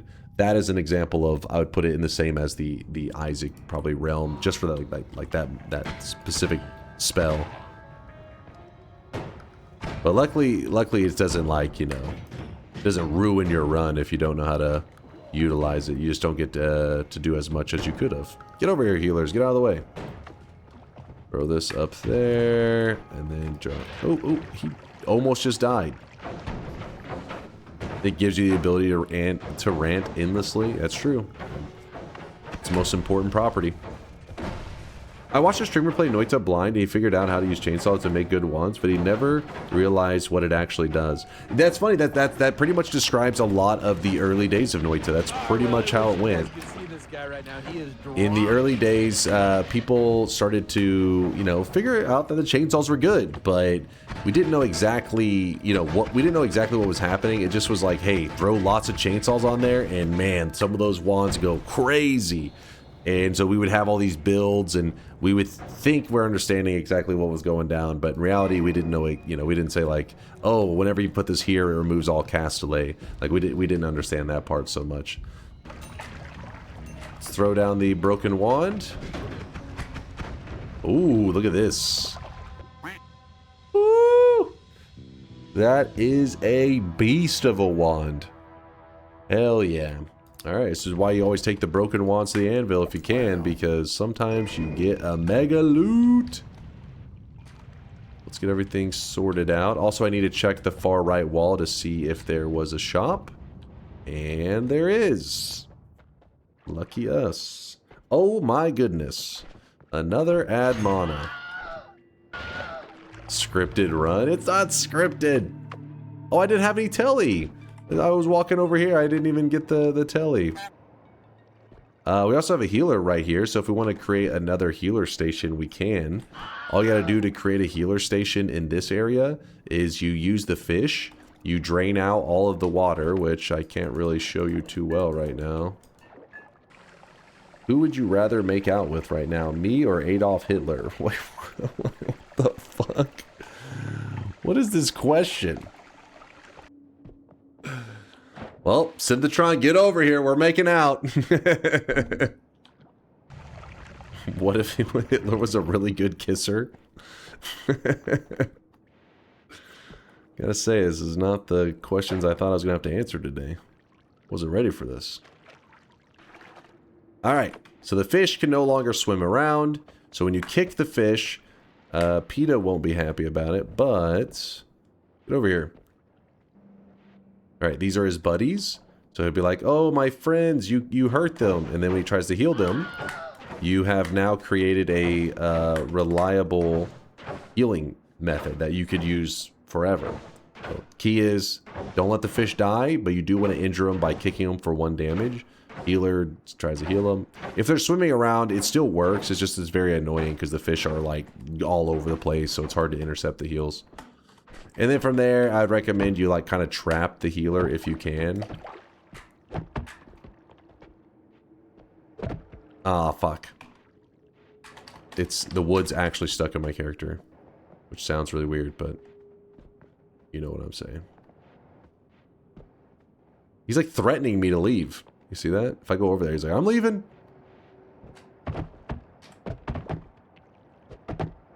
Okay, well, you get the idea. I don't really need to do it. I was trying to show you how you use the wood, prop it up in such a way that he can't get out, and then you have created yourself a healer chamber. There's a missing wand here. Oh, shot a healer right in the face. Screw off. I need to kill this guy. This is not good. There's just so many. Are these all those healers from earlier? Are these all chilling? Ooh, a deadly heal. What's up with all the healers, man? They're just everywhere. Leave some for the rest of us? Yeah, no, I get it. I mean, this is a bit extreme. There's so many healers. They may be taken from everybody else's games. Then the healer's up here. That's after we just shot 3 healers in the face. What in the hell? Did I leave that wand there? I guess I did. Okay, so now we drop all of this. We move these down. This here. This can go there. 5 cast. 1, 2, 3, 4. I guess 5? I don't know.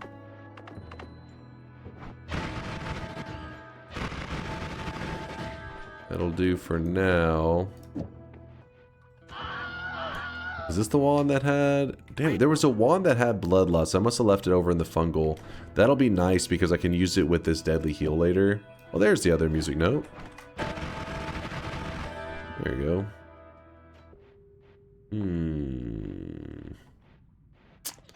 Decisions. You know what we could do? We go kill the pyramid boss. Let's go check the next mountain. Maybe we'll get a way better... But we may just get a teleport spell, and then we won't have to use return, and then, yeah, we'll save us a whole bunch of struggling. Then we pick this up. I guess we'll leave the always cast add mono wand behind. Another healer, because why not? There's like 5 billion of them. Another heal. I think the game's just showing off now.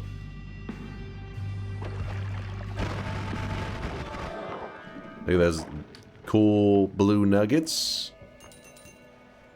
When we get into New Game Plus, it should look even cooler. And we could grab Iron Stomach. We could go with Greed. You know what? Since gold dust is not in our world, we're actually going to go with Greed.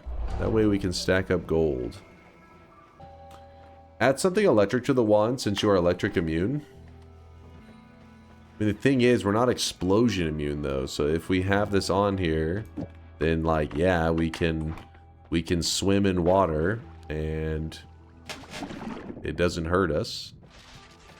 But the explosions could still hurt us. So that part does scare me. Don't say what the fuck. Listen, you made me do that. You know you wanted me to do that. I didn't want to do that. You wanted me to do that. I'm innocent here. What is blue? The gold nuggets. Can't you see? That's my gold.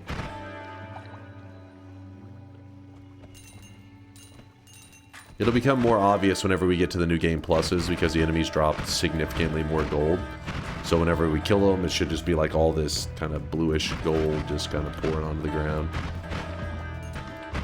And while this wand does seem like it's pretty good, like it's definitely getting the job done, we see enemies, we can shred them in seconds. Keep in mind that the only reason it stands out and seems to do pretty well, let me see, is actually because of this modifier, the horizontal. It costs 0 mana, but it adds 8 damage. So all these music notes, which naturally do 0 damage, now hit for 8 damage. That's a significant detail. Because somebody could try to build this exact build, but be missing that horizontal. You guys could see this guy right now. And then they'd be like, "Well, this build is garbage." It's like, yeah, because you're missing the damage modifier. You got no damage. There's a heart.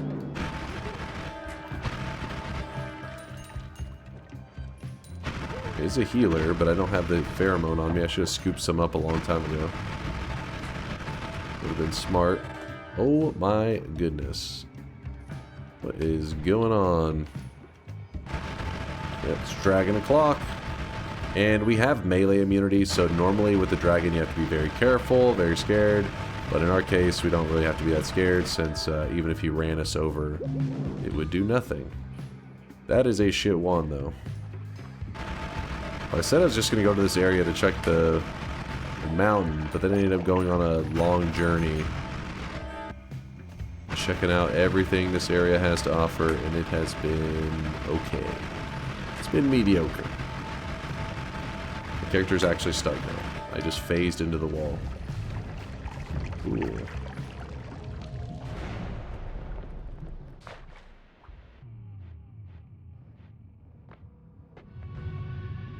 Hey, I knew we'd find a telly. We just had to keep looking. Oh, okay, hold on, hold up. Get a little bit, because you got to remember, this guy can do some serious damage. He could actually kill us if you're not careful.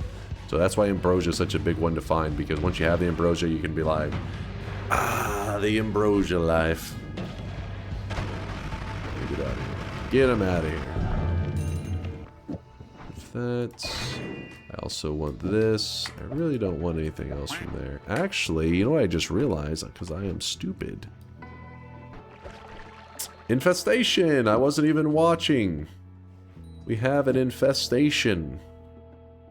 So we could go Spark Trigger, Explosive Projectile, Infestation. If you just shoot Spark Trigger Infestation, it is quite lame.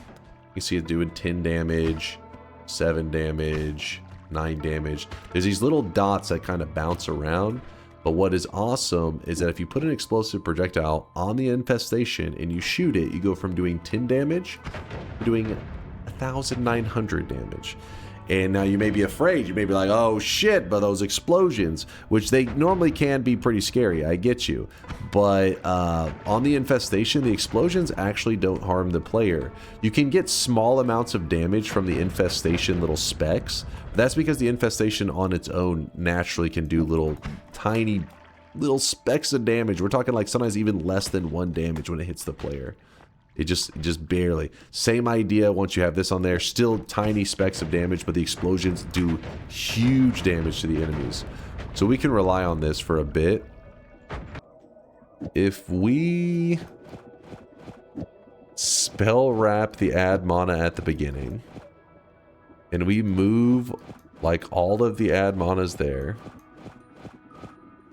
and we put explosive projectile here, move this out, put that there. Oh boy.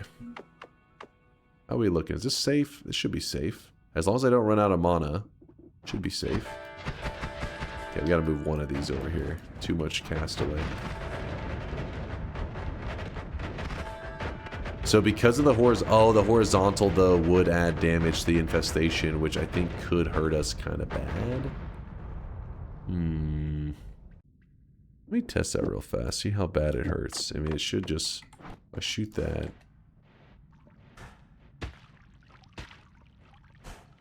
It does hurt a bit. It seems like it doesn't... But the added damage of the horizontal doesn't seem like it's actually giving it a bigger boost. I don't think. Because he's only saying 1 or 2, right? We should be able to put that on our damage wand, and it shouldn't be anything that scary. Accelerating shot now. Hold up now. That will make it pretty spicy to hit the player, won't it, Durium? Until Berserkium? That may be true, actually. How about this? So we're gonna go explosive build only for a bit, just because we're gonna be going back up for a moment. Alright, so we need to start focusing on bigger and bigger damage so we can start thinking about the new game pluses and all that kind of stuff. So, oh, a player ghost. So let's go take care of some bad guys. Okay, so right now we have a very explosive build as I've been showing you. All this infestation, explosive projectile, big damage. I've always wondered, what's the point of having shop items sell out? Why create fake scarcity when it's already limited by the time you can get the item? Give me 1 second and I'll explain. Let me see. We got a bad guy. There we go. Explosions destroyed him. And we probably don't need all those heavy spreads. We definitely don't need that anymore. We don't need return because we end up getting a small teleport bolt. The nuggets are flying all over the place.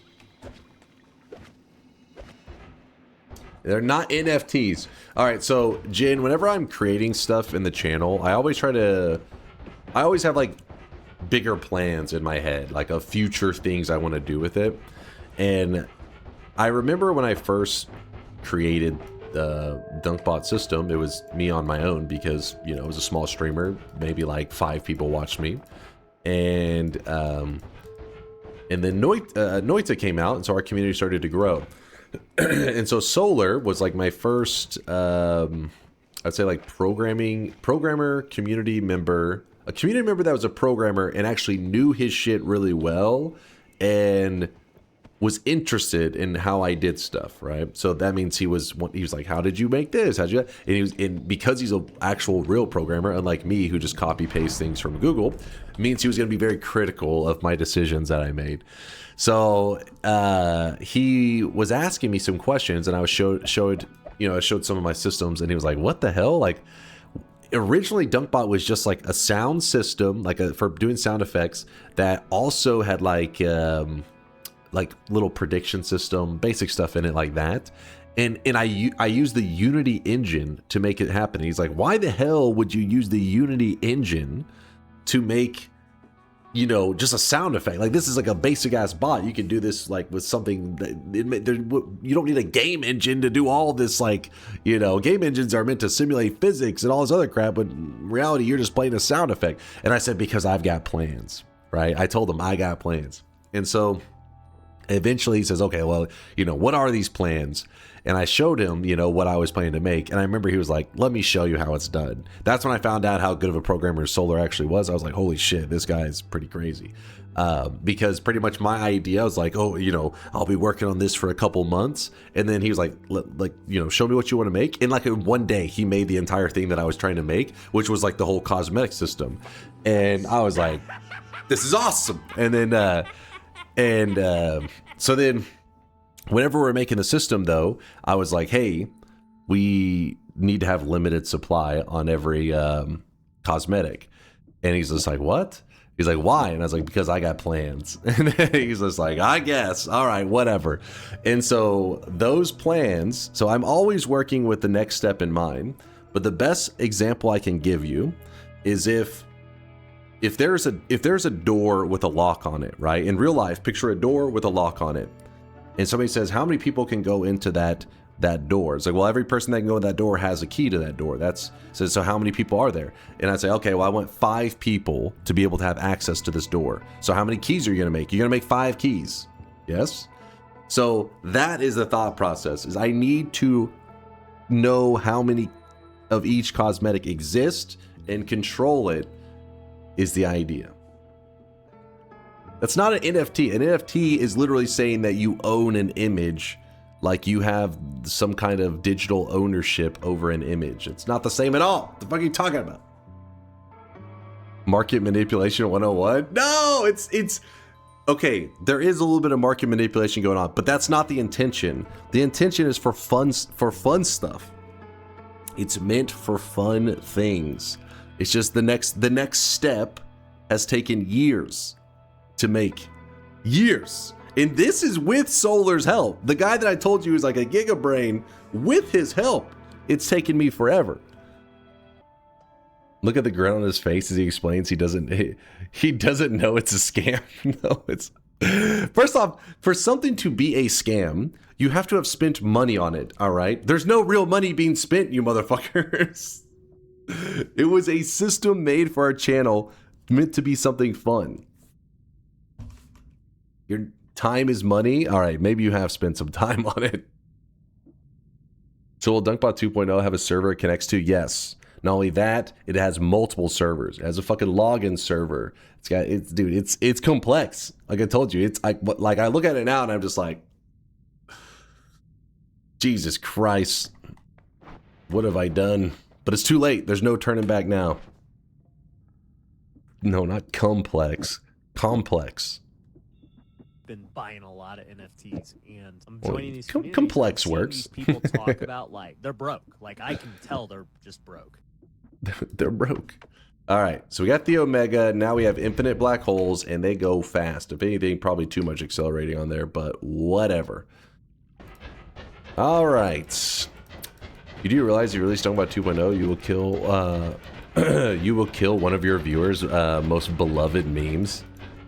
Nothing will make me happier than strangling the Dunkbot 2.0 will never release memes. That is my main motivation for pushing forward, is almost like spite at this point. No, Dunkbot 3.0 will never exist. Because while the system is something that I've put a lot of time and effort into, it doesn't mean it'll be good. It's, for the most part, probably going to be pretty meh. Something that majority, I would say probably 80% of the channel, maybe 90% will not really be that interested in. But it was meant to be a fun project for the people who are, you know, people like Alan. Alan's been here since I was playing Pokemon, Gen 1 Pokemon. He's been hanging out since then. So hopefully people like him or the diehard community members will find some use in it. But I think majority of people won't give a shit, which is fine. You know, it was designed for that. It's designed that way.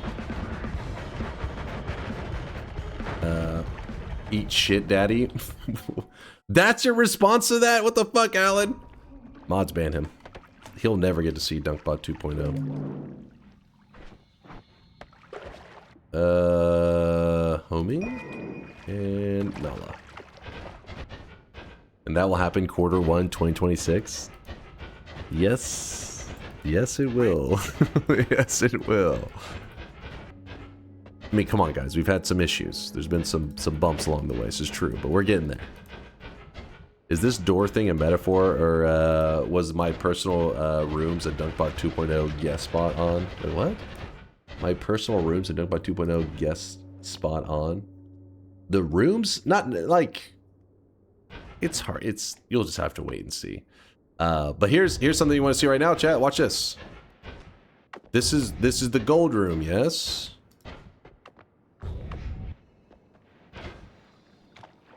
It's not the gold room anymore. It's the my eyes are bleeding concentrated mana room.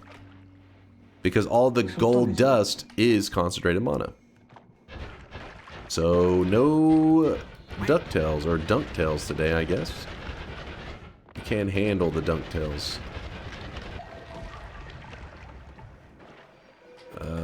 Jump down there. Some damage field actually is not bad for us. Just glancing around real quick to see if there's anything that could help us out for the new Game Pluses. Ow. You do have to be careful. Oh my.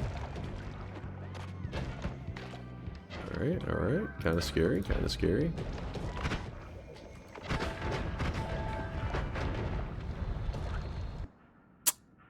Damn, I do like phasing. And the boomerang. Alright, we're going to grab that. Damage field. Damage field is nice for sure, but it isn't as useful in the really thick New Game Plus enemies because it gets so tanky. But in the regular world, yeah, the damage field is pretty awesome to have. New Game Plus reminder, killed a meat boss. Yes! Good call, good call. I would have probably forgot that. Thank God you said something. Those pollen bomb shooting guys deal so much damage. Yes, they're very easy to underestimate. You'll be like, oh, I'm gonna be fine, and then just boom, you're like, oh shit. Okay, phasing. If we put phasing on this one,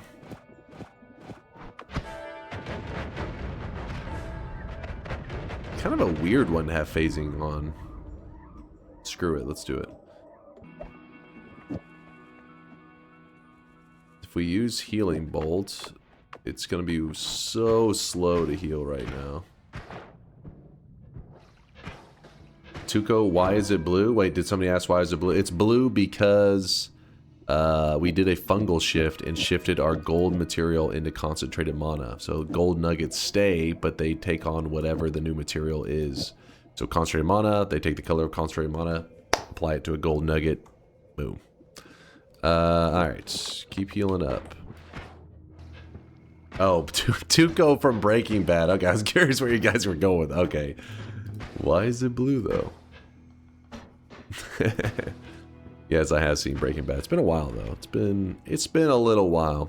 Breaking Bad is dark AF. Dark as fuck. It's one of those things that if a person actually was like already maybe having depression, was just not in a good mental space, I would be like, do not watch Breaking Bad.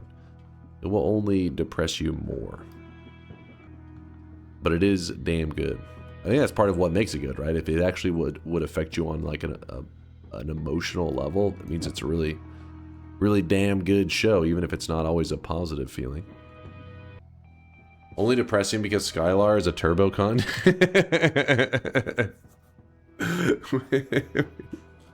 She didn't help. The actress got death threats IRL. Dude, some people they play a role so well.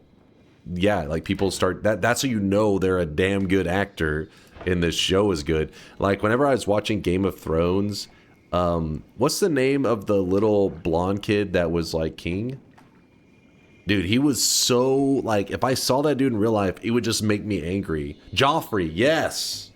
Yes, Joffrey. It's like, but it's because they did such a good job, you know what I mean? Like, you're like, that's him? That's the guy I want? He's a piece of shit? You can't, like, mentally separate it because that's how good they are at their role and stuff. I love the actor for how amazing he did. Oh, yeah.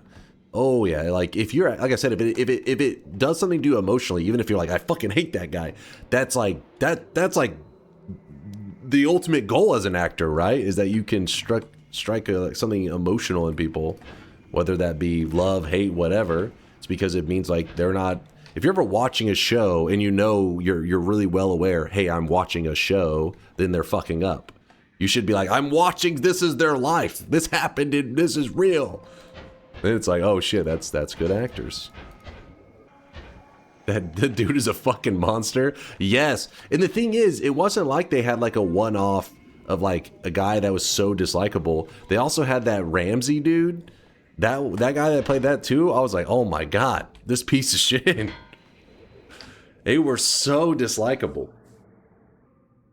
In the end, he almost ruined his career. Yeah, and I think that's where that's the whole like part of like what typecasting is, right? Typecasting is where people, did you miss me, little you get goblin? seen in this way so well that people can't differentiate that you were playing a role. Like, that is you. You are that way. It's like, that's how good they were. They played that role so well that people couldn't see them as anything else.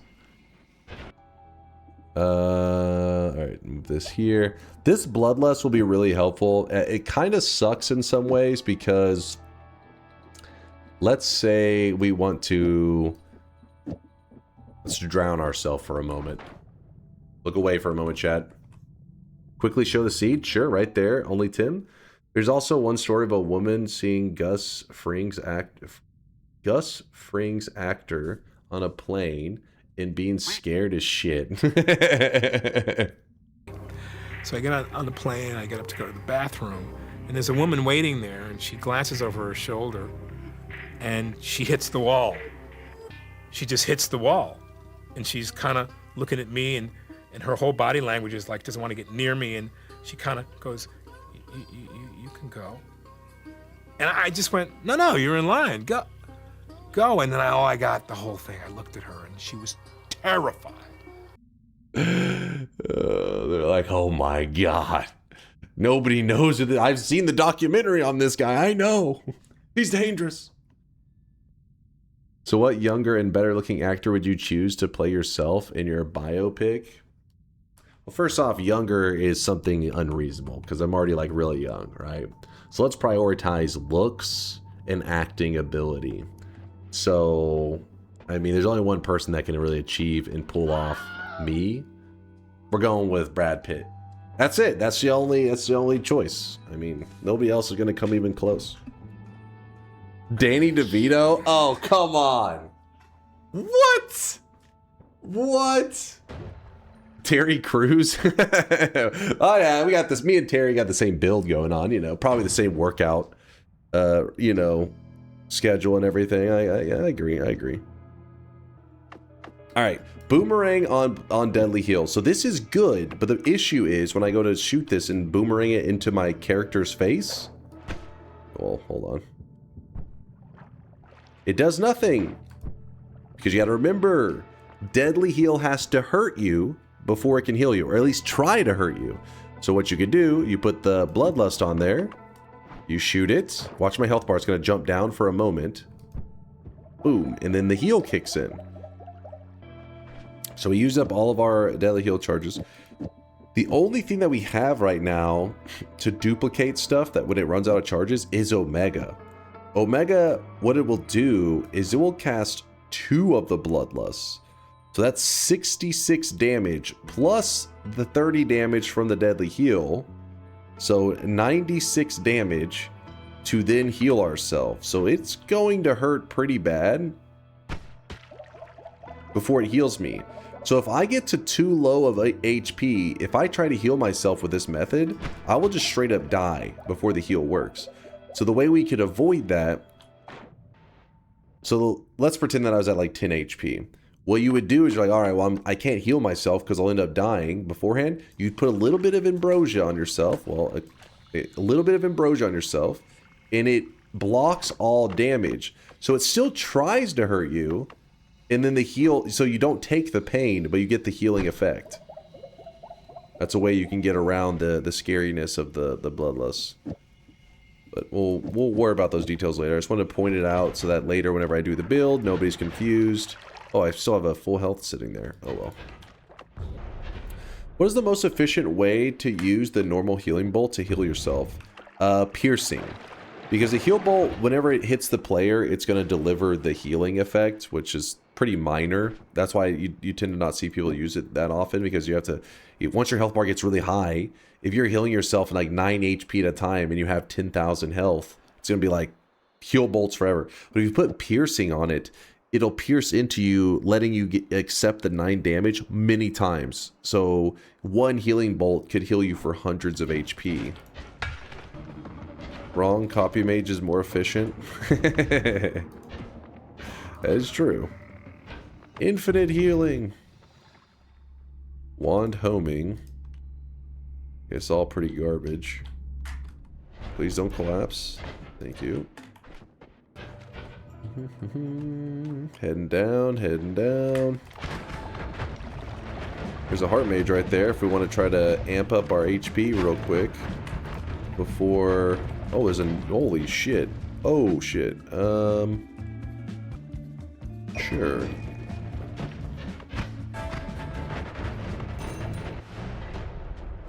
So, acceleration is probably not going to be that important now. Don't really have any plans for an acceleration build. But light shot would be great. Damage field is pretty huge. Because now we shoot these bubbles of damage everywhere. And the rest, we don't need any of the rest. Oh, I never grabbed my perk here before. Trick Greed. Repulsion field. We are going to be going new game plus. Yeah, let's use that.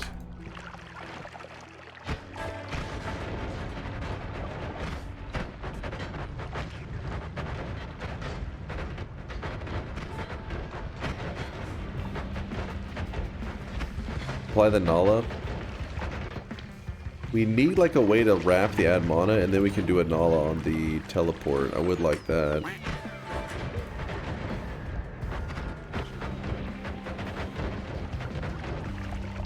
Actually, now that I think about it, I think we will even need this. Yeah, you're live. I'm watching your recent barrel video right now. Love from Australia. Yo, what's up there? Is that Lingumo? Lingumo. Sorry if I'm butchering the name there, Lingumo. Forgive me. But shout out to all the Australian peeps we got in the channel. Pretty good sized Australian community because of my degenerate streaming hours in the US. Right now it's currently 6 a.m. 6:04 a.m. for me. And here you go. Let me see if I'm learning my Australian time zone. For Australia, it is currently 11:04 p.m. Am I right, chat? Australians? What time is it for you? Correct? I knew it. I'm a genius. My mom was right. I knew it. I know time zones. I know how to do basic addition. I will be graduating the 2nd grade. Woohoo! Actually, probably more 1st grade. You say kangaroo o'clock. Is that offensive to Australians? Kangaroo o'clock? Because it's pretty funny. So, if it is offensive, they have to accept it. I'm sorry. That's the official unit of time there? Oh, okay. So it's just being technically... It's just being accurate whenever you say kangaroo time. Noted. Noted. I'm learning so much from you guys. I'm becoming so worldly because of you guys. I would grab Gold is Forever, but I'm afraid of our game turning into a lag fest. We're not going to go to that many parallel worlds and stuff, right? It would be kind of fun with the blue money. Alright. I want to grab Gold is Forever, but I'm afraid of the game like locking up on us. So I'll just grab Healthy Exploration.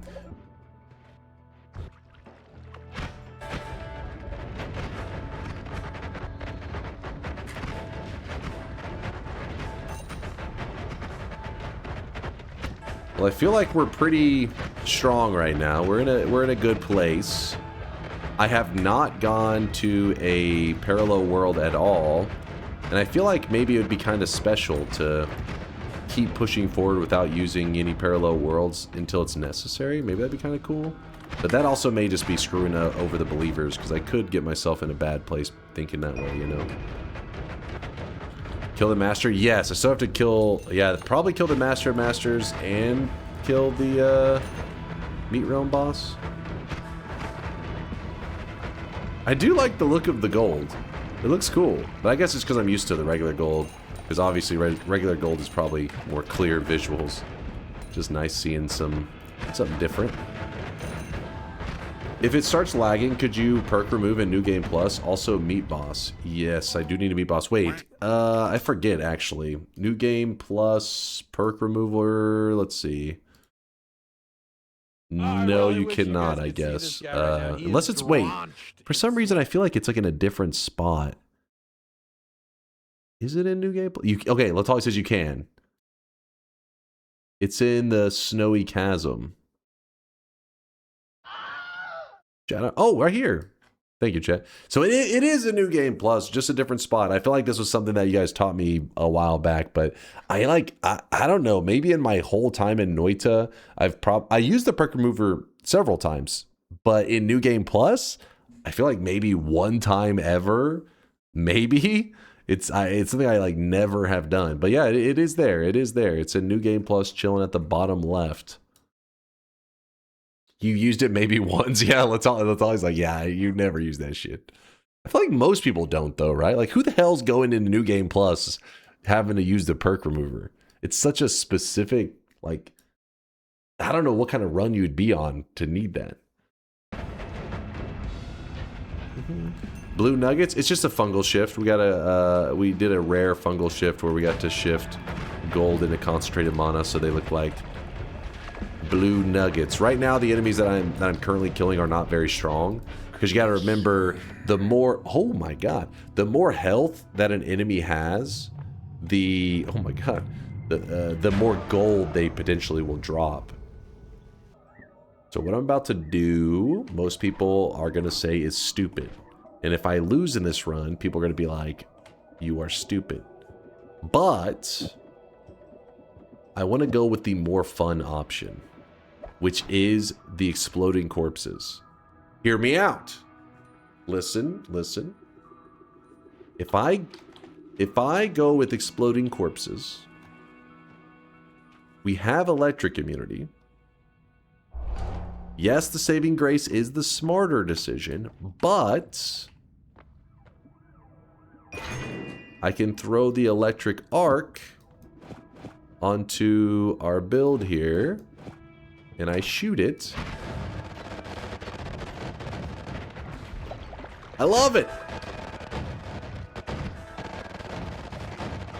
It's beautiful.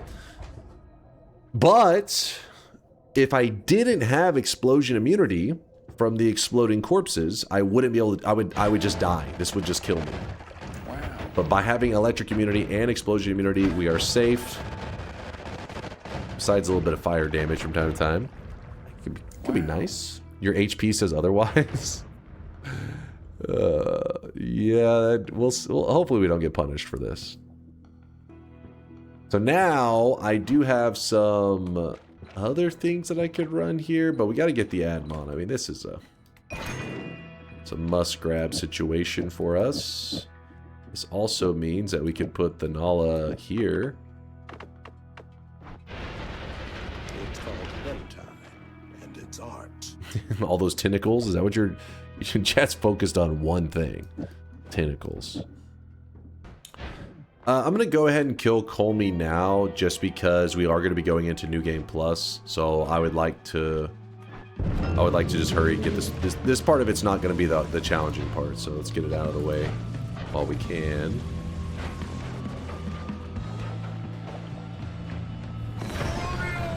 Oh shit, I thought he was going to die from that one shot. Whoops. Alright, hold on. Hold up now. There we go. Robio. I guess while we're chilling over here, we might as well grab the orb.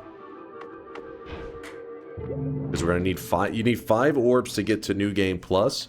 And in just a moment, I will be selecting a chatter to call heads or tails. You will be one of the ones leading the fate of the stream. If you choose poorly, the chat will get super pissed at you. The last person that was wrong on the coin flip did get death threats. So choose wisely. So this guy here, the reason we're going to kill him is we will get the ability to edit our wands wherever we're at. And normally you would just say, hey, just go to parallel worlds and get Tinker with wands everywhere, and that should be enough. But we're kind of doing it our way, which is probably not the smart way. We're going to do it with by getting this stone. Yeah, this is very dangerous, by the way. If I lose this Ambrosia stain at any point, I will pretty much just die.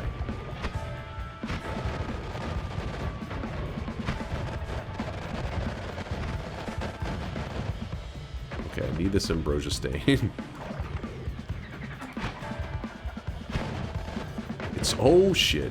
See, it's tricky because if you shoot the spark trigger directly into him, he'll just eat the whole payload. So you have to shoot in the general vicinity. I should have put a spark timer on the build for this fight, but it's fine. We'll get it working.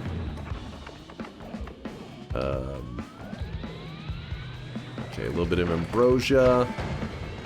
No. What if I shoot it like that? There we go.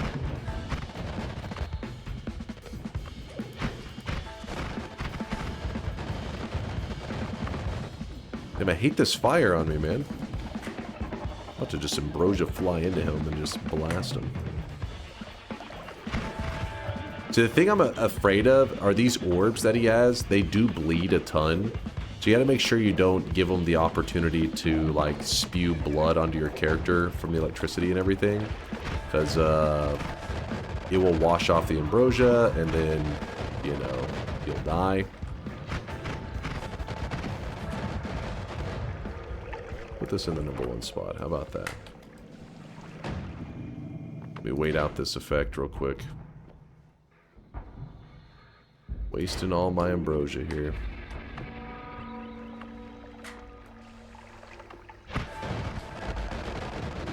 How is it? It's like sometimes it hits them so well, and other times it just fucking like whiffs entirely. Oh shit! Oh shit! That was kind of scary.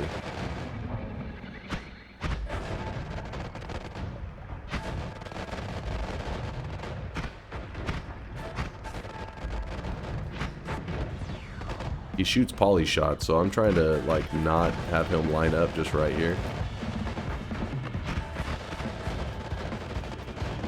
Die already, you chump!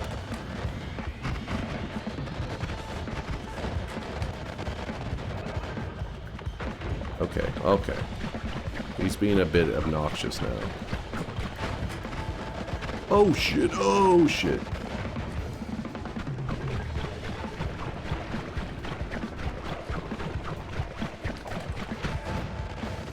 Oh! Woo! The Ambrosia was just... The blood everywhere, it was getting crazy, man. Oh, I probably obliterated that stone, didn't I? Oh, it's still alive! Yay, the stone lived! It's a miracle. Alright, and then we grab the stone, and now we can edit! Yay!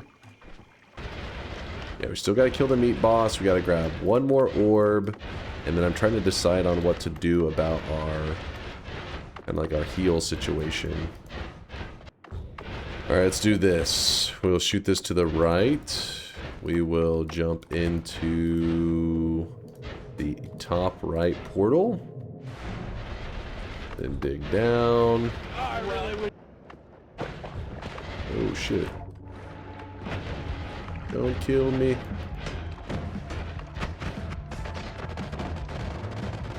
They call this wand the bitrate killer. Destroying everybody's visuals. There you go. Now we have 5 orbs. We should be able to get to New Game Plus, but I mainly went here because I wanted the Tower Wand. And which Tower Wand are we going to go with? Obviously, the best one. Actually, we have so many ad manas, it could be worth considering. Nah. And wait, where are we going right now? We jump into here. We should be able to teleport very quickly. So there's actually another strategy that I don't use very often or use for doing infinite heals. But to do it, I mean, I guess I don't have to get a piercing or anything. I just would like to if I could. How about this? We'll look for another 3 minutes in here. And if we find a piercing or whatever, I'll be very happy. But if not, I'll just find a way to make it work. Because that's how Noita is, you know? The game isn't giving you what you want. And so you can keep looking for a long time. Or you can just say, you know what? I'll work with what I currently have. And I have good enough things that I can work with what I currently have, if it's necessary. Oh, that's an interesting one. Spiral Arc. That one does look cool when you put it on like a phasing, like this setup that we have right now. It will look pretty nice. Alright, so without the Spiral Arc, actually I don't know if you'll be able to tell much of a difference because of how much electricity there is. So maybe for the moment we'll take away the electricity. So this is what it looks like normally. And then if you put the spiral on there and you shoot it. Kind of cool, right? I mean, I guess it's not really that big of a deal. It just makes it kind of like, it does like a shifting. So then now whenever you throw the electricity on there, you get kind of like this kind of swirl to it, I guess. Different builds, it can be more dramatic, the spiral effect. But in our case, because we have phasing already, phasing is already like the really drastic difference. Alright, we've been here for a couple minutes. I didn't find what I was looking for. It's, like I said, it's not a big deal. We have more than enough resources to kind of do without it, but I'll talk through my strat. Or like what I could choose to do. Okay. So essentially the only thing that we have right now to do infinite black holes or infinite heals is Omega. And that's kind of annoying because the Omega casts everything on the wand. I need it for the black hole. Like it just sucks having to shift the Omega between wands. So the alternative would be go to a parallel world, kill another alchemist, get more Greek letters. Or collect a lot of money and then go to heaven or hell. You can buy Greek letters there because they show up in the shops once you have killed the alchemist at least one time in your history of Noita, which obviously we have. Or we can do something that I don't do very often. We can use Wand Refesh to actually give us infinite of a spell. In any spell with charges, if you know how to set up the Wand Refesh correctly, you can make it where it will never run out of charges. So that's what we're going to do today, since I was kind of trying to avoid parallel worlds to make it more exciting, that I didn't just go to parallel worlds, get 5 billion health and every perk in the game and all that kind of shit, and then go to New Game Plus. But it wasn't necessarily part of the rules. I could have gone there. It's just I feel like it's not necessary. I think I can get by without it. So let's try to do that. So, to make Wand Refesh give us infinite heals, I need to grab some charges, because currently we have 0. Right. Let's go get a refresh. I don't know how many refreshes I've left in Holy Mountains. I'm pretty sure I've grabbed up a lot of them. Hey, we left this one. Okay. So, what we want to do here is if we shoot this boomerang Bloodlust with Deadly Heal, and we just fire this, like so. Okay, my repulsion actually pushed the heal away. But I used up one of my charges. I went from 20 to 19. We do not want that. We want it to be infinite. So if we put a Wand Refresh on there, that alone is not enough. Because if I shoot this, it has 19. Now it's down to 18. We need to make sure that the thing that has the charge is shooting at the same time, is firing off in the same group as the Wand Refresh, meaning you need at least a double here to cast both of these at once. So in this case, I have an extra triple just kind of chilling here.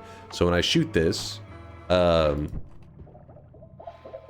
you can see, it smacked us. The issue here, though, that now if I do this build, I'm not sure if I am now shooting, you'll see it, hold on. You'll see that there are 2 of them. And it's firing off the deadly heal twice, which means that when it hits me, it's actually pretty dangerous. There's a chance that if I was really low health, I could accidentally hurt myself before the heal kicks in. So I'm going to need to use Ambrosia quite a bit anytime I'm scared of, you know, accidentally killing myself before I heal myself. You monster. The fish died of natural causes. They polluted their own pond. Bloodlust multiplies the healing from Healing Bolt, right? Because it makes it more negative. No, so Bloodlust's entire purpose has nothing to deal with its, like, adding damage. You don't, like, I see what you're saying. You're thinking of damage as being, like, plus 20 damage. And then healing being, like, negative 10 damage. Because it's negative. But in Noita, it kind of doesn't really work that way. They don't look at healing as negative damage. They actually look at healing as, like, a separate damage type. It is like the healing damage type, and this is how you get plus health. But there are some exceptions where kind of like negative damage is healing, and it wouldn't be in the sense of messing with your damage modifiers. It's about messing with your resistances. And that is, if you are 100% resistant to something like projectile damage, if something's going to do 100 damage to you, but you resist 100% of it, that means it does no damage, right? You've resisted everything that was going to happen to you. But if you're 200% resistant, it's like, well, how do you resist even more? It's like you resist so much that it actually heals you. This, in a way, does flip the damage from being like positive damage to negative, but it's not in the sense of like, I want to add more damage to my healing so it heals more. In this case, the Bloodlust is there for the sole purpose of saying, hey, a projectile gains a hefty damage boost, ignore that, but it also is able to hurt you. That's it. That's the only thing we want, is that final part where it says able to hurt you. Because the deadly heal says a projectile that at first deals damage, but then heals over time. They didn't naturally make the deadly heal try to harm the player. Like if you shoot it into yourself, it just does nothing. If you hand this to an enemy, if you give the deadly heal wand to an enemy, they do, when they fire at you, it will try to hurt you because they own the projectile. So then it will actually heal you. You're trying to make this deadly heal essentially interact with the player. So Bloodlust makes it where projectiles now interact with the player, usually for the purpose of hurting you, but in this case, it would end up healing you. A better thing would be Piercing. Piercing does not add damage. It subtracts damage, meaning it doesn't hurt you as much, and it does end up healing you. But Piercing has its own problems, which is the piercing effect, which if you don't remove all the damage, you could end up killing yourself, and it's a whole thing. All right, so we have our infinite healing set up because this will never run out of charges now. We can fire this forever. Let's go kill the Meat Realm boss like Chad is suggesting before I forget. Misfit, you are right. And then we can head to New Game Plus. So Meat Realm boss, be ready because we're about to murder you. Man saying big words my tiny little brain doesn't understand yet. Don't worry, don't worry. The early days of Noita, it's not because it's... I don't know if complex is the right way to describe it. It's not really complex, it's overwhelming. Noita has a lot of information, but the information, most of the time, the things that we're covering, there is some stuff that can be pretty complex. But the stuff we're covering is kind of like basic, but there's so many pieces to it that you're having to like stack all of this information at once, and this leads to it feeling kind of like really complicated. It's just lots of information, not necessarily complicated information. Sorry, my brain is lagging over here. I just realized that I could be getting myself in a dangerous situation right now because the meat realm is an area where I can't heal myself until I get rid of the curse. So we kind of need to blast into this.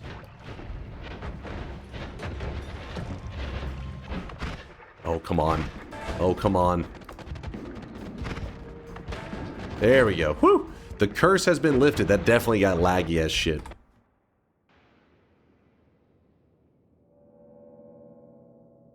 Okay. We've gotten rid of the Meat Realm curse, so we don't have to be worried about it in New Game Plus. Our health is a little questionable. We don't have any extra lives. But we've done everything we need to go to New Game Plus. We are prepared. Mimicium before the New Game Plus? You are right. That would be a smart decision to make sure we have infinite, but I think I'm going to be lazy. Hopefully we don't come to regret that.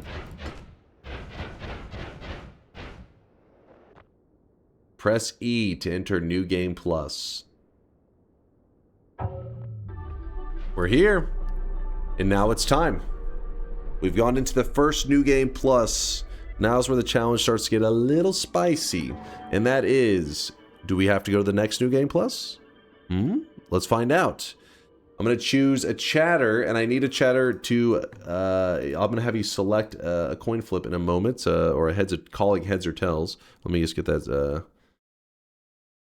all right. I'm going to flip it in just a moment. Darky, what you got? Darky, you call it. Darky's going with heads. Darky's going with heads. Let's see.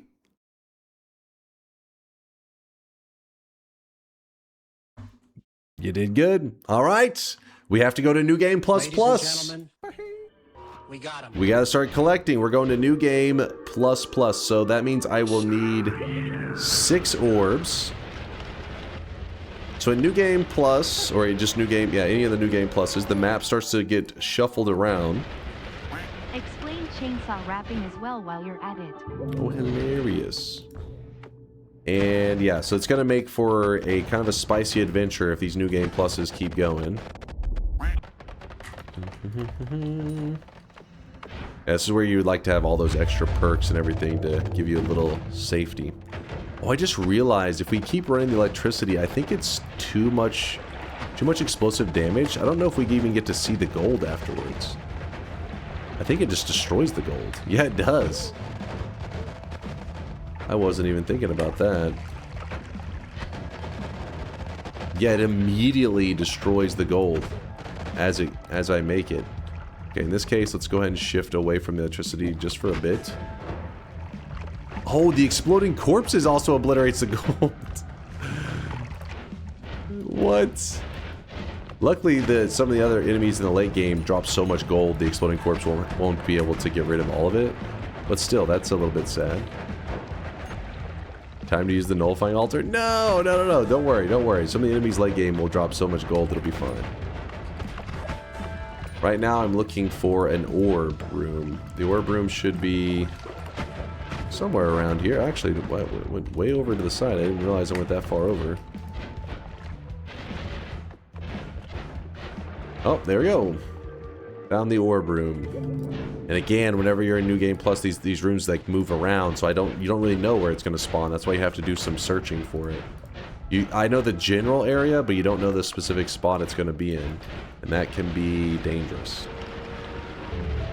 What do you mean in late game? Then what is this morning walk? I don't understand what's going on. We're in the late game now. Yeah, we're getting into the late game.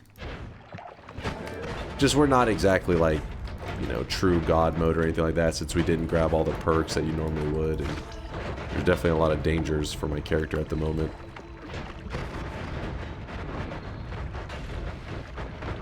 Tons of poly right there.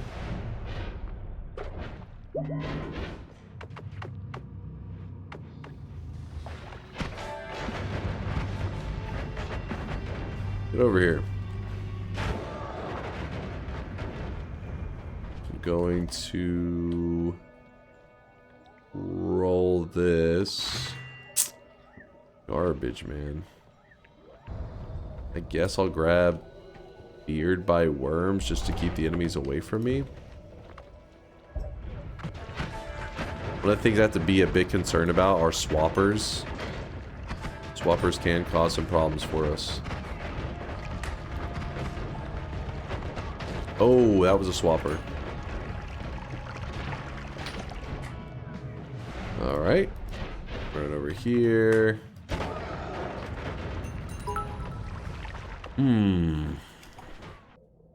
Shouldn't you try to power up for when you enter New Game +5? We're just kind of going with the flow right now. It may get pretty scary. Trick Greed. Sure.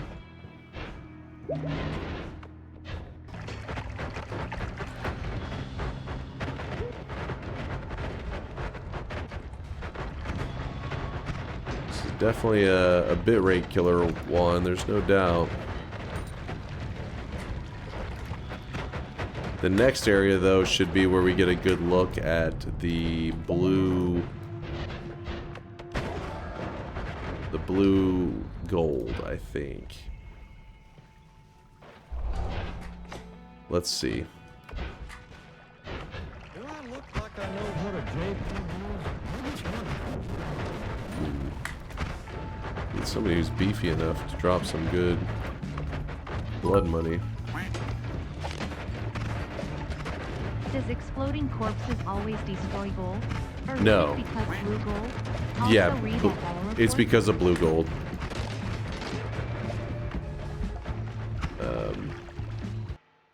Can you explain about the blue gold? Only visual? Does it falling into water turn into concentrated mana, picking up so apparently it does lose some of its properties of being like regular gold. Because like a regular gold is a metal that makes it melt whenever concentrated mana is sprayed on top of it. But now this gold does not actually get deleted when it falls into concentrated mana. It stays around. So it meant that like the gold kind of has mutated. It is still gold, but it no longer is survivable. Like it's not durable like the metals, but it also doesn't melt in concentrated mana. So it's because of the fungal shift, it's become kind of like a hybrid of concentrated mana slash a gold nugget. There you go. Some of the enemies are getting beefier. Still can see some, but yeah, normally it would not get destroyed so easily. Gold is, think of it as like shooting an explosive at metal in Noita. Most of the time the metal just absorbs it, right? It doesn't give a shit. And in this case, it does. The way you know that, you're probably already aware that it works that way. You're just not thinking about the thing. You know, like whenever you lay a bomb on the ground, and so whenever a bomb explodes, like if I place a bomb, if I place a bomb here, what ends up happening is it gives off like a, what the hell's going on? If you place a bomb here in the center, it attempts to do an explosion, an explosion around a radius like that. Pretty simple. But really what ends up happening, instead of it looking like that, is you place the bomb down here, and then the explosion ends up looking like, kind of reminds me of like pieces of like pizza, or you know, like sliced out of it and stuff. It's just starting to look kind of questionable. Hold on. It's just looking a little sus. Hold up. All right. And then still looking a little weird. But so what ends up happening is the explosions usually end up looking like this. And you may say, well, why is that happening? It's because what will happen is there will be a gold nugget that'll be right here. This is Dunk's Iagao face. A gold nugget here and here. So when the explosion goes to take place, the explosion tries to appear like this, but because of the gold normally being like a piece of metal that would just soak the explosion, everything behind it there is safe because the metal piece of gold soaked that explosion, saving the area behind it. And Yeah, that's how you normally would know, oh, gold normally just absorbs an explosion, doesn't give a shit about it. While now that we have the blue nuggets, instead, with the blue nuggets, they just get destroyed immediately, and so the explosion will look just like this. The blue nuggets won't affect the explosion at all. It's still going to do its normal explosion size. Hopefully that helped understand a little bit. That's why when I heard that question, it's one of those things you kind of forget about. You forget how much explosions are absorbed by bombs, because the very first run you ever do, you'll see explosions being absorbed by the gold. Usually it's the gold dust. The gold nuggets are not quite as obvious. The gold dust is very obvious. You'll see a little bit of gold dust sprinkled on the ground. You'll place a bomb directly on top of it, and when it explodes up, it doesn't dig down at all. Literally zero digging down. It's kind of annoying, actually, because you'll if you're not paying attention, you'll end up trying to dig down and doing zero digging. Look and Chase check this, but don't show. Wait, what?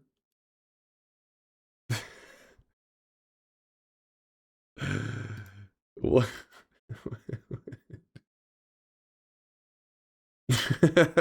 Chat, hold up now. That was alarmingly quick, these modified images. All right. That was not what I drew. There you go. Look at all this blue gold. Look at it. Doesn't it look cool? I think it looks cool. But I'm also just probably tired of seeing so much regular gold nuggets. I've been playing Noita for forever. So it's nice to see a bit of change. What would happen if, to the blue gold, if you got now gold is forever? It still can be destroyed, but gold is forever does make the nuggets just sit. Oh my god! I got hit with the twitchy. I almost just died. Woo! Twitchy makes it where your own projectiles can hurt you, so my own wand would have just ripped my face off. But yeah, so basically the timer on for gold is forever, the timer becomes infinite, but the ability to destroy the gold so easily will remain the same. Remember, the more health the enemy has, the more gold they're going to cough out. You know what?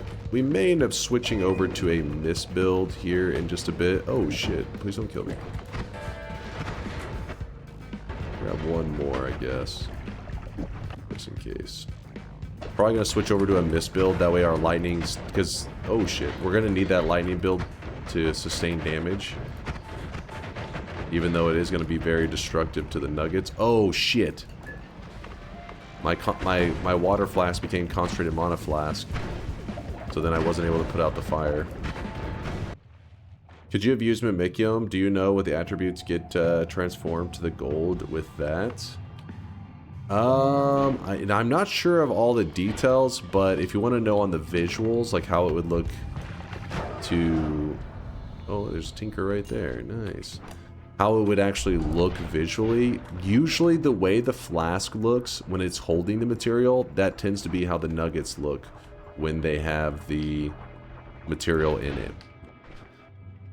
Like Flum, which is a very multicolored thing, it just looks like that kind of what beige, I think is how Viala described it, that beige color. If you have the rainbow liquid inside of a flask, it just has like a light pink color to it. It doesn't actually get all of the rainbow colors. I don't think. There was some materials that did have some exceptions to that rule. I can't remember which ones those were though. Alright, let's try this. We're going to go into a spark timer, and we're actually going to shift out the spiral arc. Actually, I don't remember which ones need to shift out here. Mist. How does this look? Let's remove all of these for now. Go with the triple, 3 of these. Oh, it's because of the spiral. It's making it run.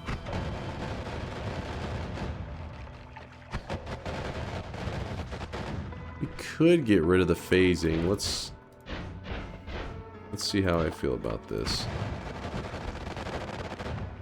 Yeah, so it actually does eat up all of the... Oh, shit. Yeah, the phasing is bad. Phasing is bad here. It's going to phase through walls. It's going to bring us to a swapper. That is trouble. Okay, there we go. Phasing's gone. So the wand is so explosive that these enemies that are insanely tanky, like, let's see. Let's take away the electricity. Let's see how much we get out of these guys. How much gold.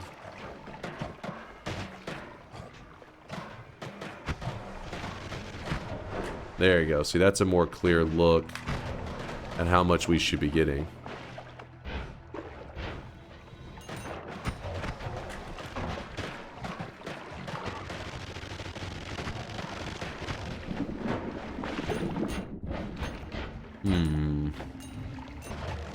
Trying to think how we can do big damage without the explosive elements.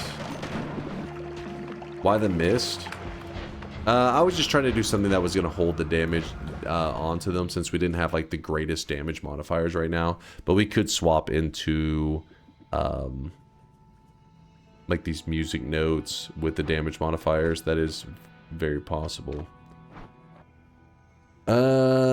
Let me try to swap this build up a bit without the mists. And we go back to the spark trigger. These four. This. Let's see if we just shoot music notes into him, how happy we are with that. Oh, it's a 3. What am I doing? Let's try that out. Yeah, it's okay.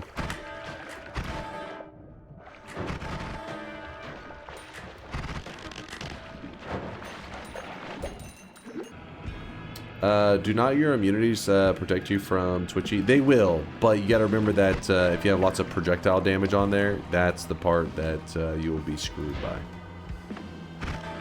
But like, I believe your own explosions would be okay. Like my damage fields that's on there, it should hurt me if I get hit by a twitchy mage. I'm pretty sure.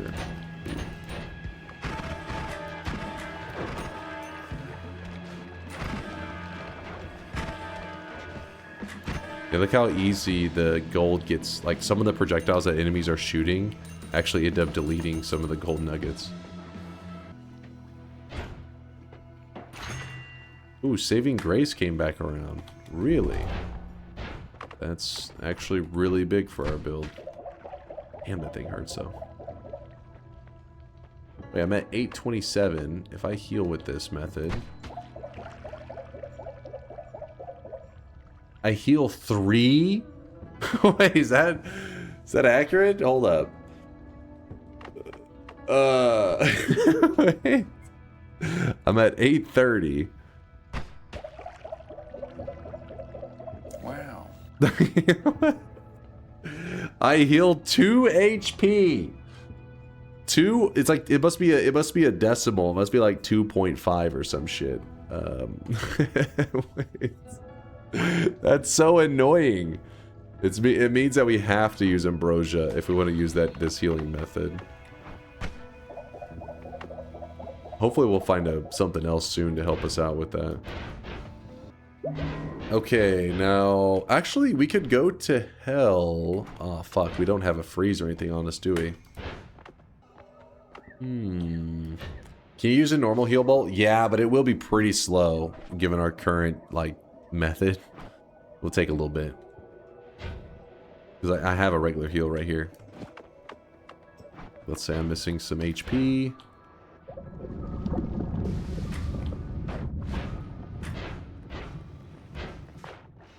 And then I want to heal with this.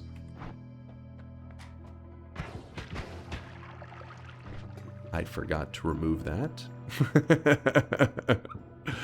Ow. Ow. Put that there at the end.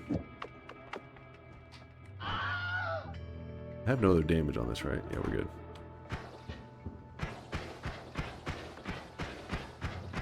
Maybe we could, let's see.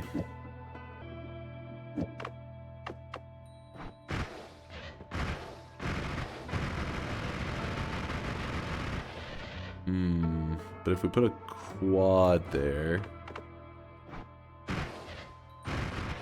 There you go. Essentially what we did is our other method for healing is much better percent-wise and everything. Like, this one scales much better, but our health really isn't that high right now. We haven't even broke 1,000 because I didn't use a heart mage trick or anything. So I just made it so that my basic healing, which is like, you know, the plain healing bolt, we just spam it up to the max and should be good enough. Why aren't you losing charges? I made sure that we have a Wand Refresh, because if a Wand Refresh gets cast at the same time as the healing bolt, then it will not lose its charge. So for example, if I were to cast a triple is 3 spells. Spell number 1, spell number 2, spell number 3. So I cast this. It is not losing charges.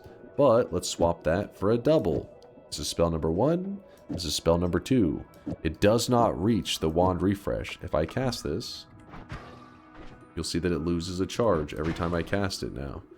So we need to make sure that all 3 of these are cast at the same time to keep my charges going. And then in this case, I actually am overwrapping intentionally so that we can end up getting double the boomerang effect on there, so that it homes onto us stronger than versus the triple, which is only casting 1 boomerang. So it still works, but not working quite as well as the overwrapping. With that, I think that's all good.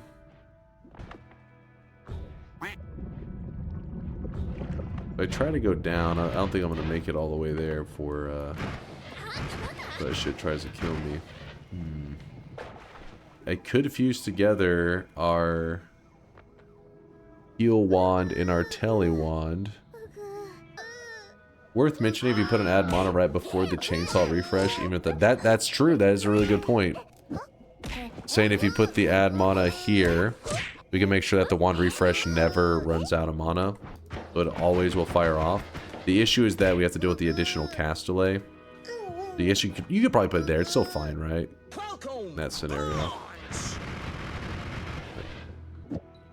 I was wanting to get my hands on another Greek letter. Oh, we do it in heaven. We'll go do it in heaven. It's time to stop, okay? No more. Well, heaven's a little bit dangerous for the polymorphine, though. Use Mana Stone to swim down? Yeah, we could. You are wrong. Well, I was thinking about using that chaotic transformation stuff. Just do a nice old swim for it. But when you start to drown, I guess it is pretty slow. Let's try out your strategy. Let's do a good old-fashioned swim for it.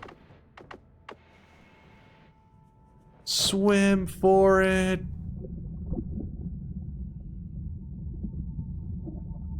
By the way, don't use this method for traveling down here. It's kind of... we're just being a little bit silly right now. It is kind of fun, though.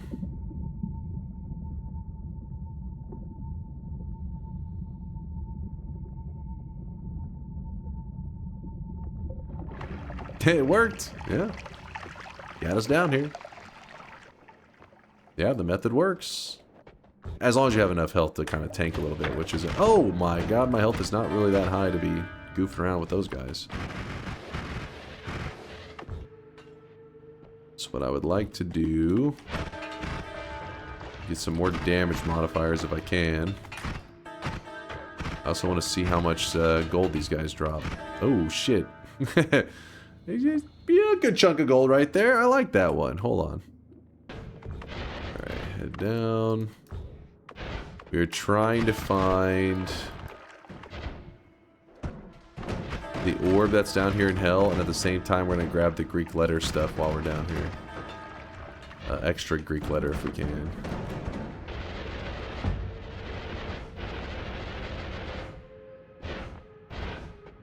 There's another Omega.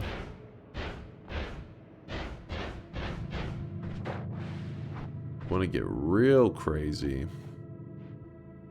We're wanting to get real crazy. Let's do... drop that. Grab the divide by 3. There is a sea of Mimicium if we really start hurting and need more ambrosia.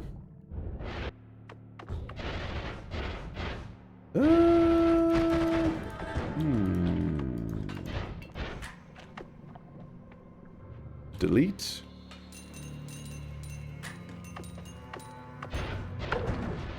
No. Oh shit. Oh shit. Wait, did I fuck up? No, we're good. Ow. Some poison there. I'm in New Game Plus, so I don't know my hell shopping area so well in New Game Plus. Not used to doing New Game Plus shopping because you should already have whatever resources you want before going to New Game Plus, but we're kind of goofing around today. Stop the stream, I need to piss. Pull over!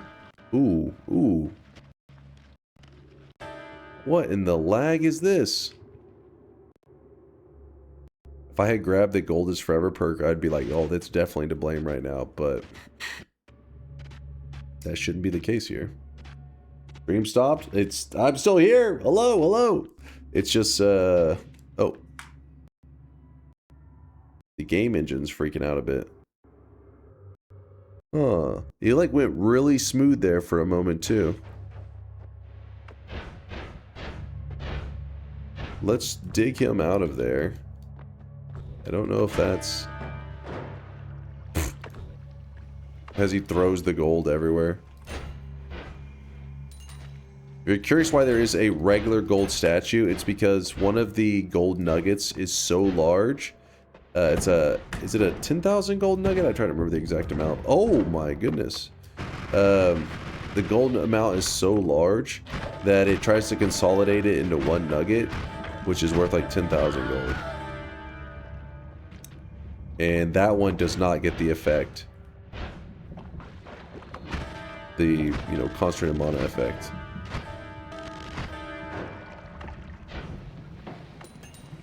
There is the idol. Basically, they put an image of what the gold nugget should be, but then they did not say, hey, the color should come from gold dust. They didn't say that. They just made it where it naturally had that gold look no matter what. Find a damage plus, for God's sake. I do have one here. I want a heavy shot.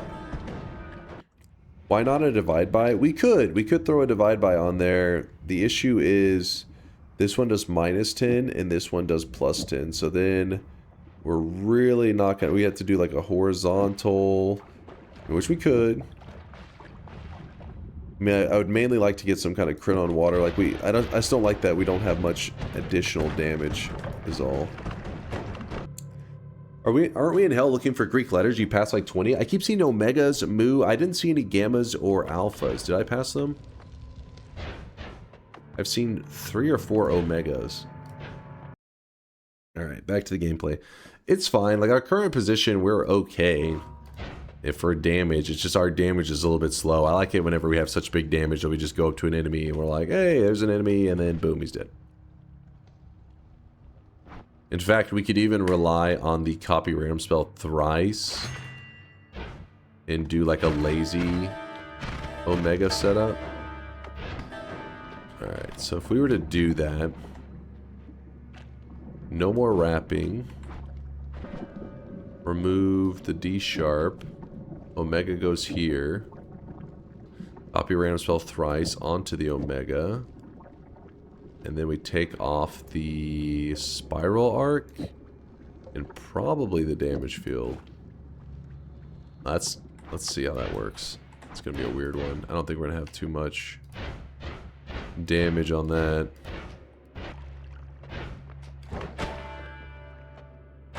Yeah, it's like some damage, but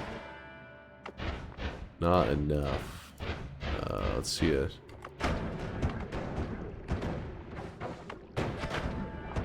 I don't really see the number. It's kind of hard to see there. No, it's at 2,000. That's not right. Time to ditch the current spell build and make a 50 cal sniper wand with a question. Not my plan right now. I hope it doesn't come to that.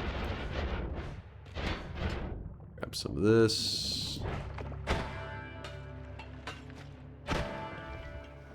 It's definitely got better damage. But I need the damage to be so high that it just instas, you know, instead of having to shoot twice. Also, I need a Greek letter that is not terrible. We'll have to do for now, since I have nothing to swap it with. Oh, hey, there's a Gamma. Let's copy the last spell, put that in the last spot, move that there. Tau could now go there.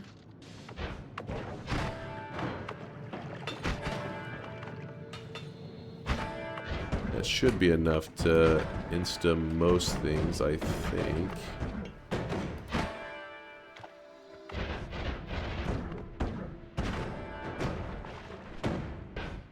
I'm just prepping this build because when we're going into the new Game Pluses, we're going to need to make sure that we are... Oh, shit!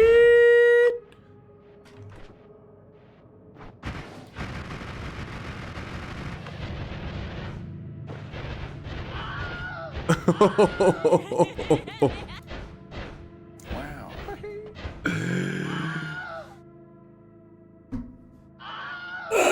That's fine. That's fine. You shake it off. It's fine. Wow. Yep, saving grace literally saved the entire run right there. Holy shit. I did not realize I was that close to the sun. I was not paying attention. It's fine. Everything's fine. What are you afraid of? Kind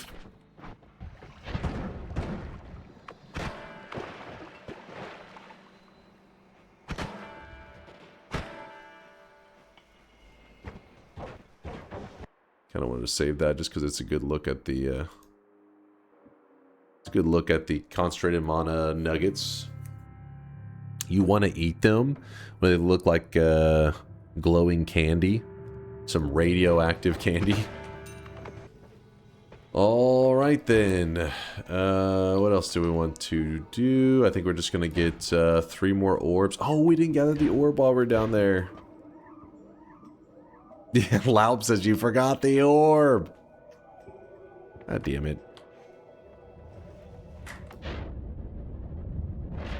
Oh shit. Oh shit. I was like, I'm not taking it slow another time. Alright, let's find the orb while we're down here. We gotta find this shit. I can't believe we actually flew directly. And by we, I mean you guys. It's all your fault, Chad. Drove directly into the sun. And died, but saving grace saved us. And the run's still alive. The dream is still alive. Dude, not having fire immunity is pissing me off. Oh. There we go. Why not merge the healing and the teleport bolt? That's what I was looking at earlier. I was like, I think we should be adding those together. Which is going to be a bit tricky because we want to keep the boomerang effect on the heals. We'll have to do something with the add trigger and everything, I believe. If or expiration trigger, I think, to get the effect that we're looking for. Expiration trigger. Reduce lifetime. Make that a triple. Actually, wait, no, that's not even necessary. Hold up. So this shoots this, and then it fires off the boomerang healing bolts into this. How does this look right now?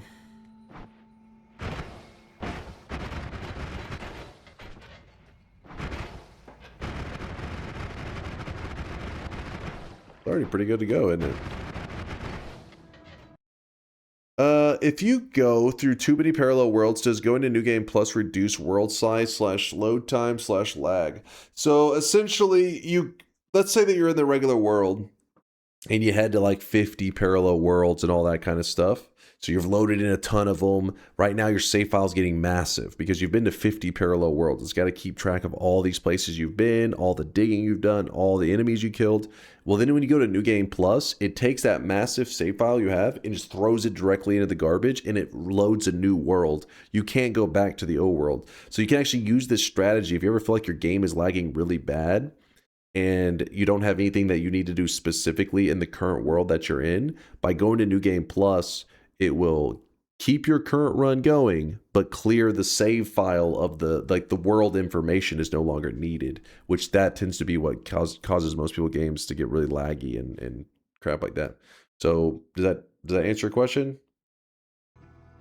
Does it New Game Plus increase enemy health / damage? Yes. So it really doesn't. Some people say like it doesn't increase their damage. What's happening is the player's vulnerability to the damage goes up. So like fire damage hurts more, explosions hurt more, projectile damage hurts more. So in a way, they're kind of like doing the same damage. They do attack faster.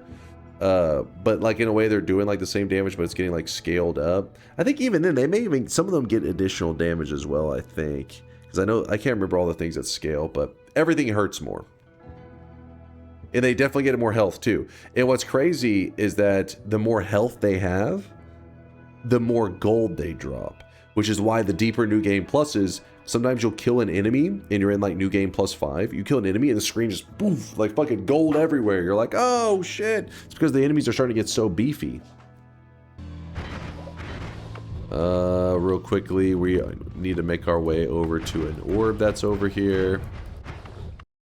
The area for New Game Plus, for this orb room here. Wait, where is it? Oh fuck, it is pretty high up there. I hit this, then I started saying, maybe that's too dangerous. I think it is. It could be here. In fact, I think he has it where it showed. Yeah, there you go.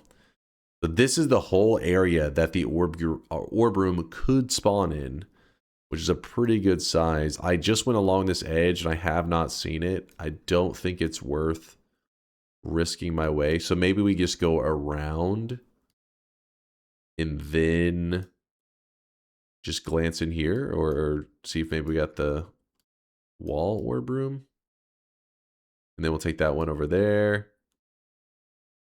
Yeah, I think that's what we'll do. Damn it. Wait. Oh, we lucked into it. I knew it! We just had to pray to get lucky. Woohoo! That saves us some struggle. There we go. So we still need to gather one more orb, but we're going to be fighting Kolmi several more times, so I don't care if we fight him a bit early on this one. Oh, we didn't one-shot him. I thought we were set up for the one-shot. Whoops. Oh, hey, yep. There we go. Number 6. All right, another coin flip situation coming up. Press E to enter New Game Plus Plus. Pick Latali. Latali. Heads or tails, Latali. Heads or tails. Actually, hold on. Let me bring out the coin flip thing on the screen first, because otherwise you guys would be like, he's cheating. All right, we got the coin flip here. Then where is the Latali? He's going to be calling for tails. All right. Here it is, Latali. Now remember, if you fuck this up, everyone will shit talk you. Here we go. Are we going to have to go? Well, actually, we went to New Game Plus. Darky did a coin flip saying that we have to go to New Game Plus Plus. Okay, which is where we are now. Now we're trying to find out if we have to go to New Game Plus Plus Plus, which is Latali calling tails. Okay, flipping it. He has failed, but chat had an extra life. They had a saving grace. So now that we ban Latali because he's a noob, and we hate him for being a dum-dum. Who messes up a coin flip? Come on. Embarrassing. Tali said, see you guys. I'll miss you. All right, who's gonna be the savior? Pick Test 60? Test 60, do you want to be the savior of the people? Just keep in mind that your whole reputation is on the line. Like, Latali was known as a Giga Chad until he fucked that coin flip up. And now everybody is just spitting on him and throwing tomatoes. Which could have been his plan the whole time, you know, all along, because Latali is a genius. So he may have wanted people to spit on him, and he may have had a tomato fetish as well. So he played right into his hands. We're going with Tails never fails. Oh shit! But Tails literally just failed. Like, Tails never fails. All right, Test 60. All right. Nah, it never fails. Trust. This is your moment. Is the extra life going to save the day? If it lands on heads, then we get to end the run in New Game++. If Test 60 is correct and it lands on tails, we're having to head to another New Game+. Remember, each New Game+ is getting deadlier and deadlier, and it gets crazy. In case you're curious, some people, you know, they underestimate that scaling. It only takes New Game +4, and if you accidentally pick up a Cursed Heart, or if I get a little bit of poison on my character, if I have 1,000,000 HP and I get a little bit of poison on my character, it will insta-kill me. Luckily, I have Saving Grace, so it try to leave me at 1 HP, but still, it will do 1,000,000 damage in a tick. It scales with your HP. It doesn't matter if you have 100, if you have 1,000,000,000 HP, it's going to scale. It does a % damage. Your entire health bar will be fucked. Here we go. Heads means I'll be safe. Tails means, oh God, I'm going to shit myself. Test 60, you know what? Just like with the trivia, you've embarrassed yourself, and good riddance. I really wish you guys could see this guy right now. Good riddance. Drenched in sweat. You're the one with 0 points? What? Look at this guy spreading fake news. Get out of here. Who's listening to this guy? And remember, if you weren't here last week, we actually did something where we also went to New Game++, and it kind of, I mean, it's kind of an interesting thing because you'll see that whenever I'm entering into these zones right now, grab a little more HP. If you hit pause, it says location the tower. Because of the way the world gen of the map works, I mean, let me pull it up instead of just trying to show you with my hands. Because of the way the world gen works, see how everything gets kind of stirred around a little bit? Specifically in New Game++, which is the, you know, the second New Game+, it aligns where the early zones are like, all of this zone is considered the tower. And the tower has its own special set of rules. And that is when a treasure chest spawns in the tower, there is a 1 in 50 chance that it will be a great treasure chest instead of a regular one. So that's very unusual because normally a treasure chest is like a 1 in 1,000, but now it's a 1 in 50. So if you're walking along in this tower area and you see a treasure chest, your odds have never been better that it could be a great chest. We abused this, or oh, there's the little minas that we were talking about earlier. We abused this last week, and we used this greater chest, this greater chest probability because Vex was hyping it up like crazy. Vex was saying, oh my God, you can farm so many great chests using that tower. So we were like, all right, let's see what Vex is yapping about. And he was not lying, you guys. And apparently the guy that actually got everybody talking about it was the same guy that made the telescope. Oh, fire immunity. Yes, I'm so glad you pointed that out. Is the same guy that made the telescope, the map thing that people are talking about right now. He found this stuff while trying to make the telescope accurate. Is that really how he discovered it? Essentially, whenever you start to go to parallel worlds, the map starts to become misaligned in like this weird, funky way, and it leads to organic things happening in Noita that are insanely unusual, that seem like they would be modded. And the one that Indoor Cat showed, which I I do want to do a run based on this. I just, you know, one of these days I gotta set aside some time to do it. But Indoor Cat did it like immediately after they released the information. Where is Indoor Cat?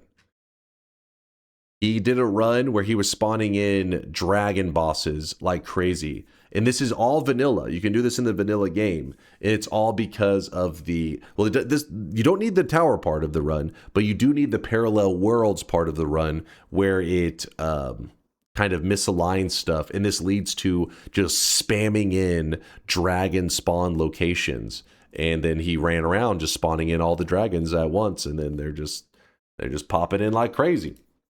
And so what we did, instead of it, so he applied it to the dragon, but it applies to actually several things in Noita. And the one that Vex was urging us to check out, and I'm glad we did, because there's a chance we may use this strategy to revisit the 100% Noita run, getting a fresh file in 100%ing Noita 0 to 100% on all the progress menu stuff may now be feasible. With what with this strategy. Hold up, let me show you. Yeah, this run. So basically what happens is there are just a ridiculous amount of treasure chest spawns that can happen in the same spot. Where's a good look at it? Okay, no, we're yeah, there. So you'll notice that there's tons of treasure chest spawns in a small concentrated zone. And each of these treasure chest spawns, this is why I brought up the tower thing, because there's one right there. That is a great treasure chest that I just opened. I'll find another one in a second. But by spawning these treasure chests in a small clump, but also having it happen inside the tower, means that there's a 1 in 50 chance that they'll be a great chest. I'd imagine you can do this outside the tower as well. But then you're not going to find many greater chests. I mean, there's going to be a 1 in 1,000 or whatever chance that there'll be a great chest. The normal chances rather than the very common one. Great chest ahead. Anyways, I'll link this timestamp if you really want to dive into that part of the run. This was from, like I said, a couple days ago. I probably will do another one where we do this exact same thing, but I'll do it in such a way that maybe it's YouTube friendly, like set up in such a way that the YouTube peeps could enjoy it. I don't know. Copy video at URL at the time. All right, there you go. There's the run if you want to check it out. Remember how long it took with the infinite chest rain? This will take longer. Yeah, but the thing is, with the infinite chest rain, you do need to do a lot of setup, right? Like you had to do getting the black holes in their place and all that. This one is more like you're doing what you would be doing anyways in a 100% run. It's just you're saving those last enemies, you know? Does that make sense? Like you would just be like, oh, I'm getting powerful anyways. In the infinite chest rain, I wasn't the only reason I made black hole wisps and got them all positioned correctly was solely for the purpose of doing the chest just raining down. I think it doesn't sound like it'd be that bad. I don't know, Latali. I think it could work. I guess in the 100% run, you wasted some time. The poly spells could have been used sooner to farm any enemies, etc. True. Plus, you got to remember one of the biggest problems of them all, Latali. Don't you remember? It was really annoying, and in fact, you had to try to help us out on solving that issue. It was the player ghost. The player ghost haunted me because we would get like several hours into a run, and then the player ghost would die off screen. Something would happen to him off screen, and it only spawns one of them per run. Now we have the Kiwi boss, you know, the rock boss, summons in 3 player ghosts guaranteed. So you take this thing that cost me many hours of my runs last time, and now we have a 100% method for getting them. So yeah, there's a bit of trade-off. I still would prefer the infinite chest, but it's possible that this version of the 100% could be potentially easier, or at least less frustrating. I do have that run, my 100% run, in its entirety. We're talking like, you know, 40 hours of footage is on one of my channels. So we have an edited down version on my YouTube channel, my main channel, DunkOrSlam, and it's still like 11 hours long.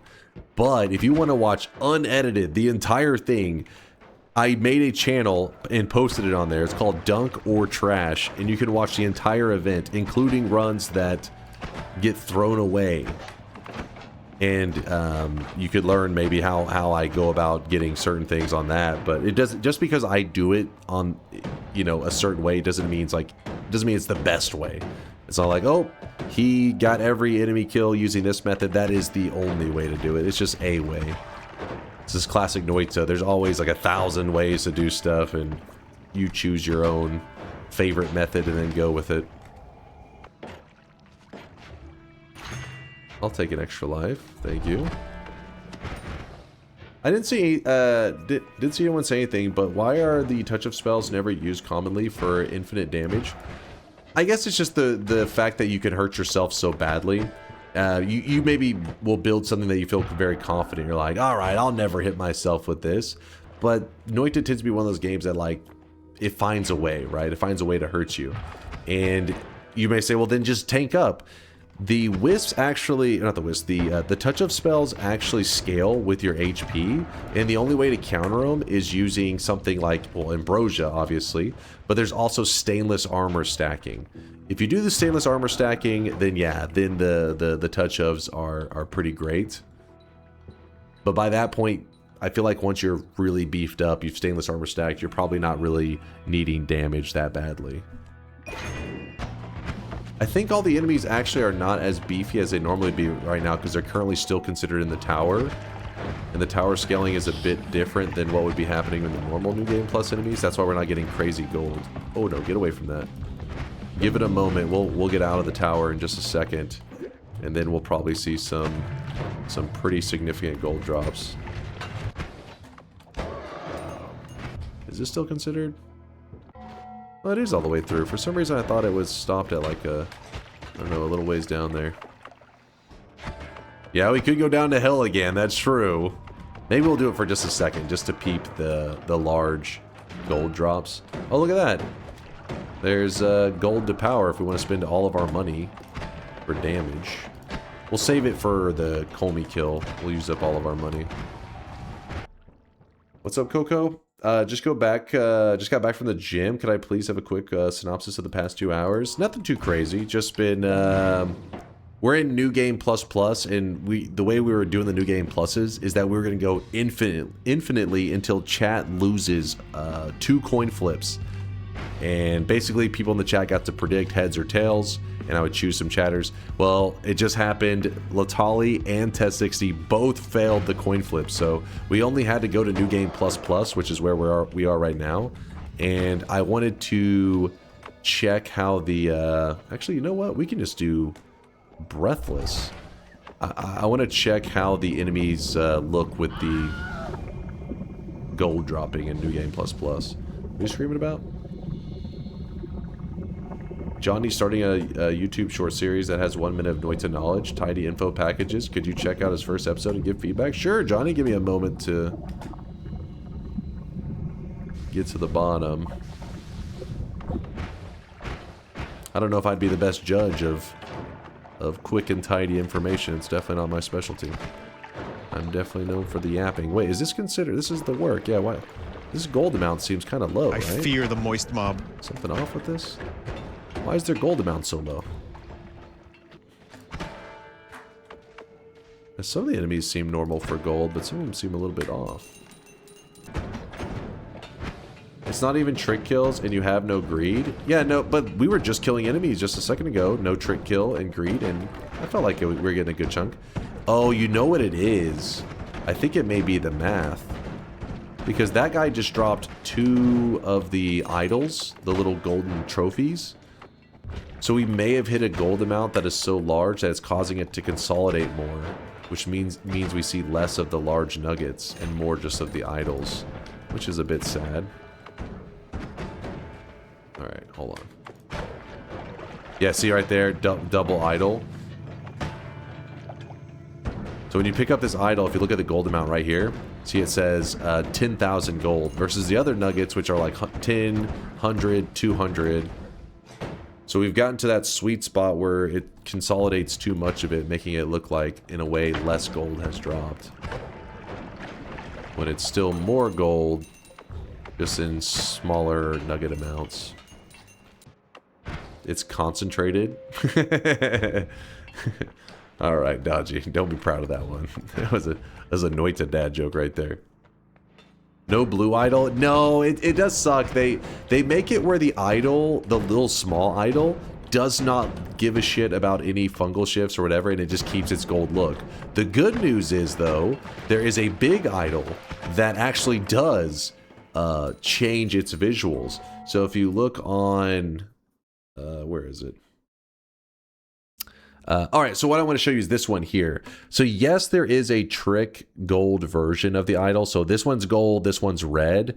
But besides that, you can't get this one to change color. At least I've never seen a method. This one, though, the larger idol, which I think is worth... Is it a... How much is this one worth? 200,000.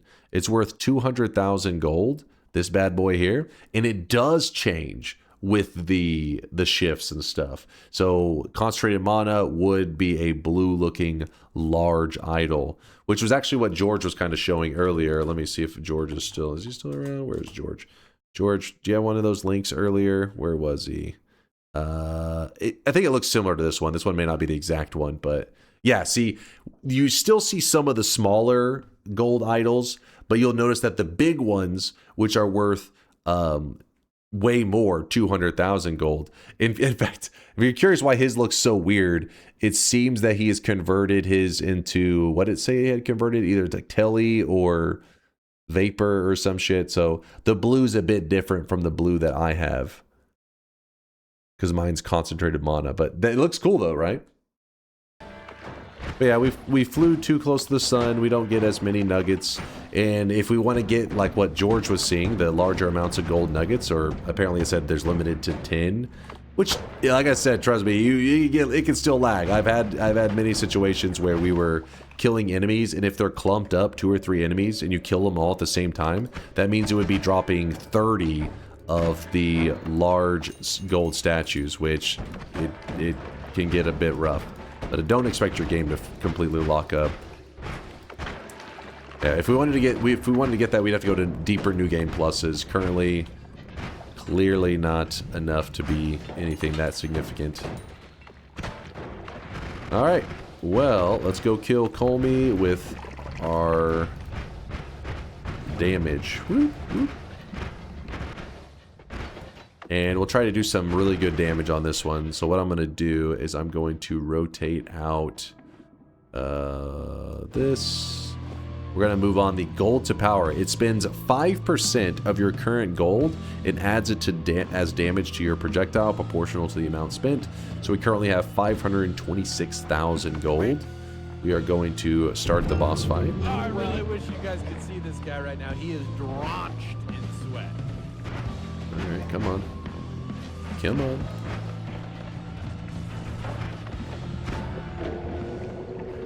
Let's see what kind of damage should we end up doing? Didn't look as crazy as I was hoping. I thought we'd get a bit more. Is it 1 point? Hold on. Is it only 180,000? What? There's no way.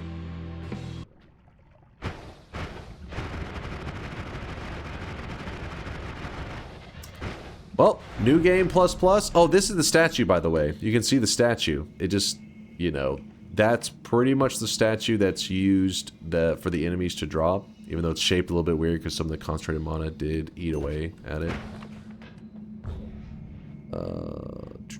What color was that portal? The red one?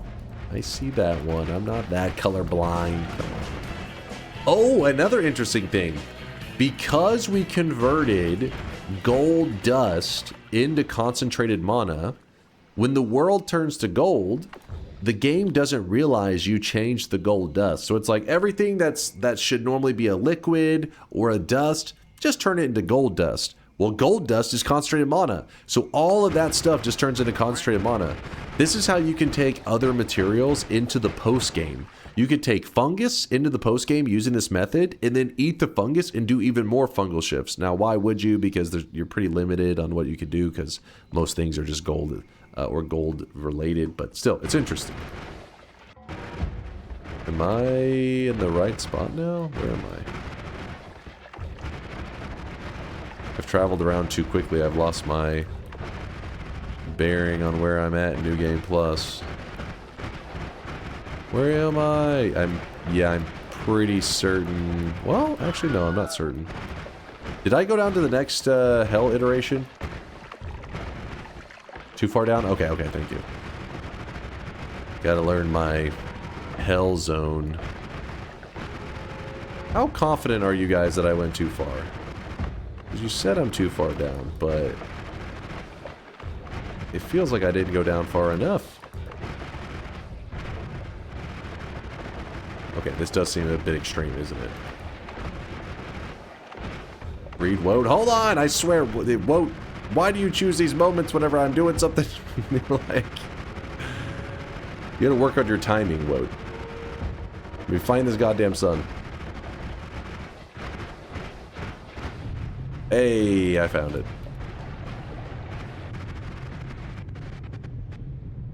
Looks kind of cool, actually. Because this is the Dark Sun, and normally it has like a gold kind of effect after you locked in the win.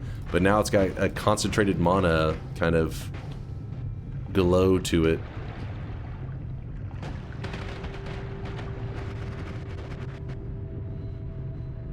You can't kill me!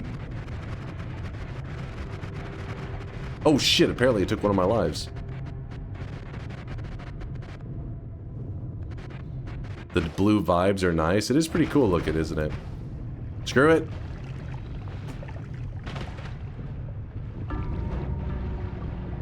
It's beautiful.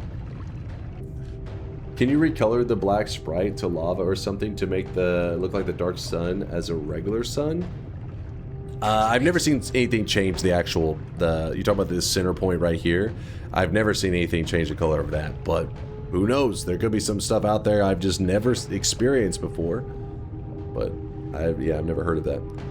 Just made the first video of a series that compressed chunks of knowledge into 1 minute to save people from infinite yapping. Would you mind checking out and give me some feedback? Where's your video at there, Johnny? Oh, is this the clip? Let's see. Noita explained in 1 minute. Let's see if he can do it, chat. He can do the impossible. Noita explained in 1 minute.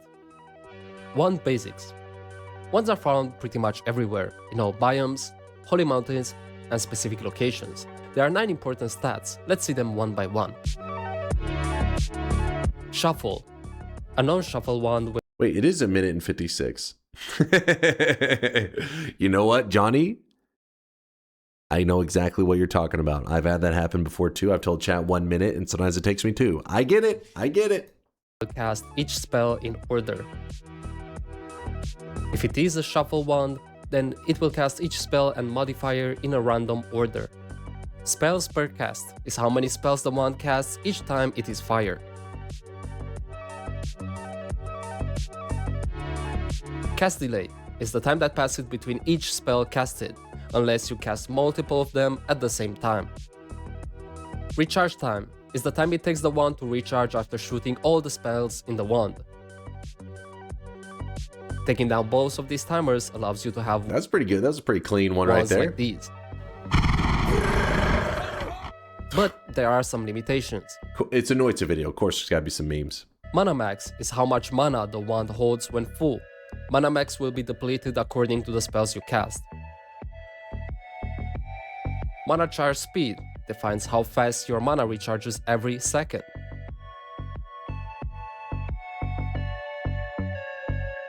If you find the wand with higher mana charge speed than mana max, you'll have almost infinite mana.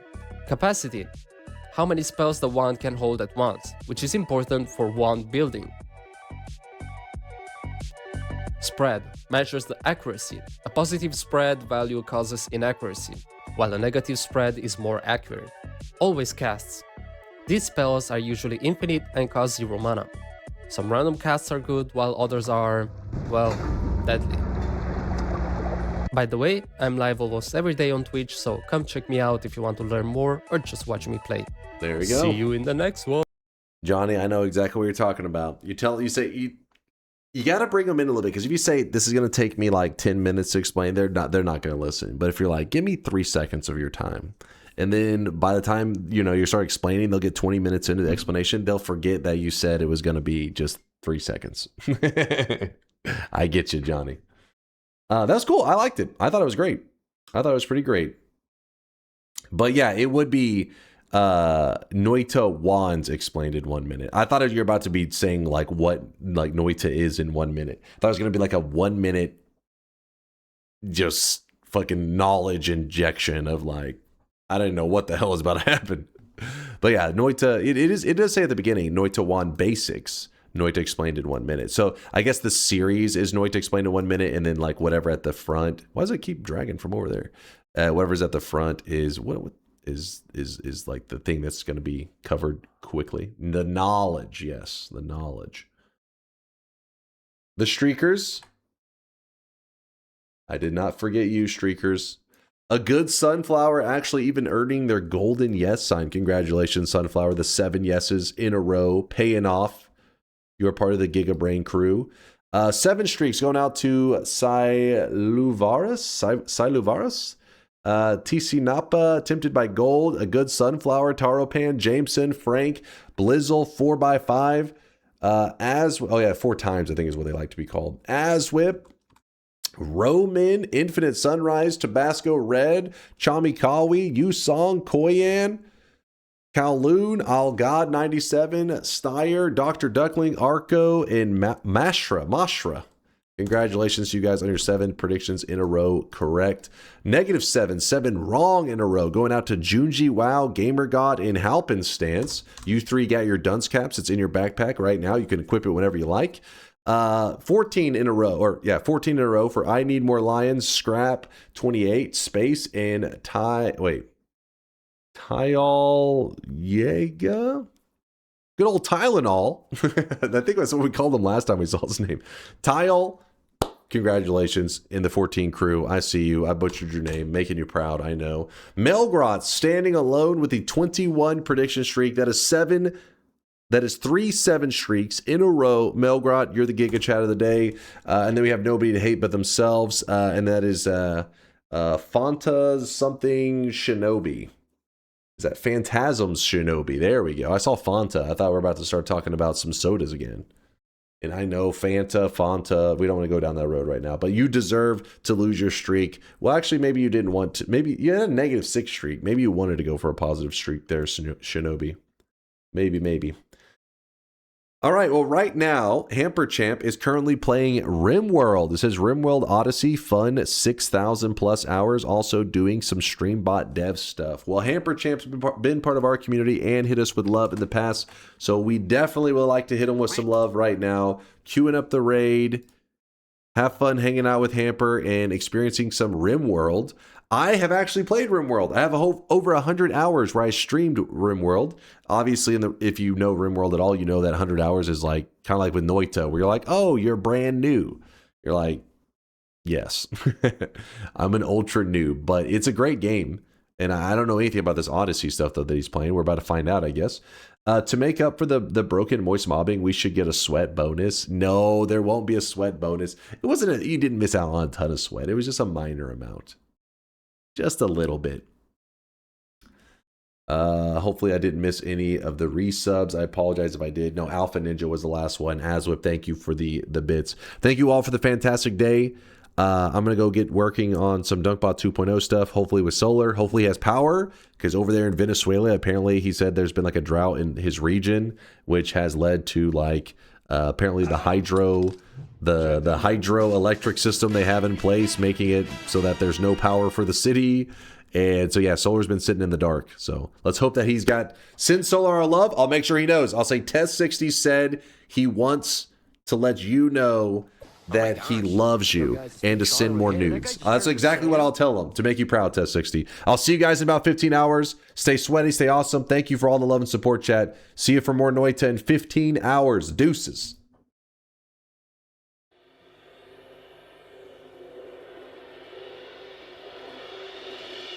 Thank you.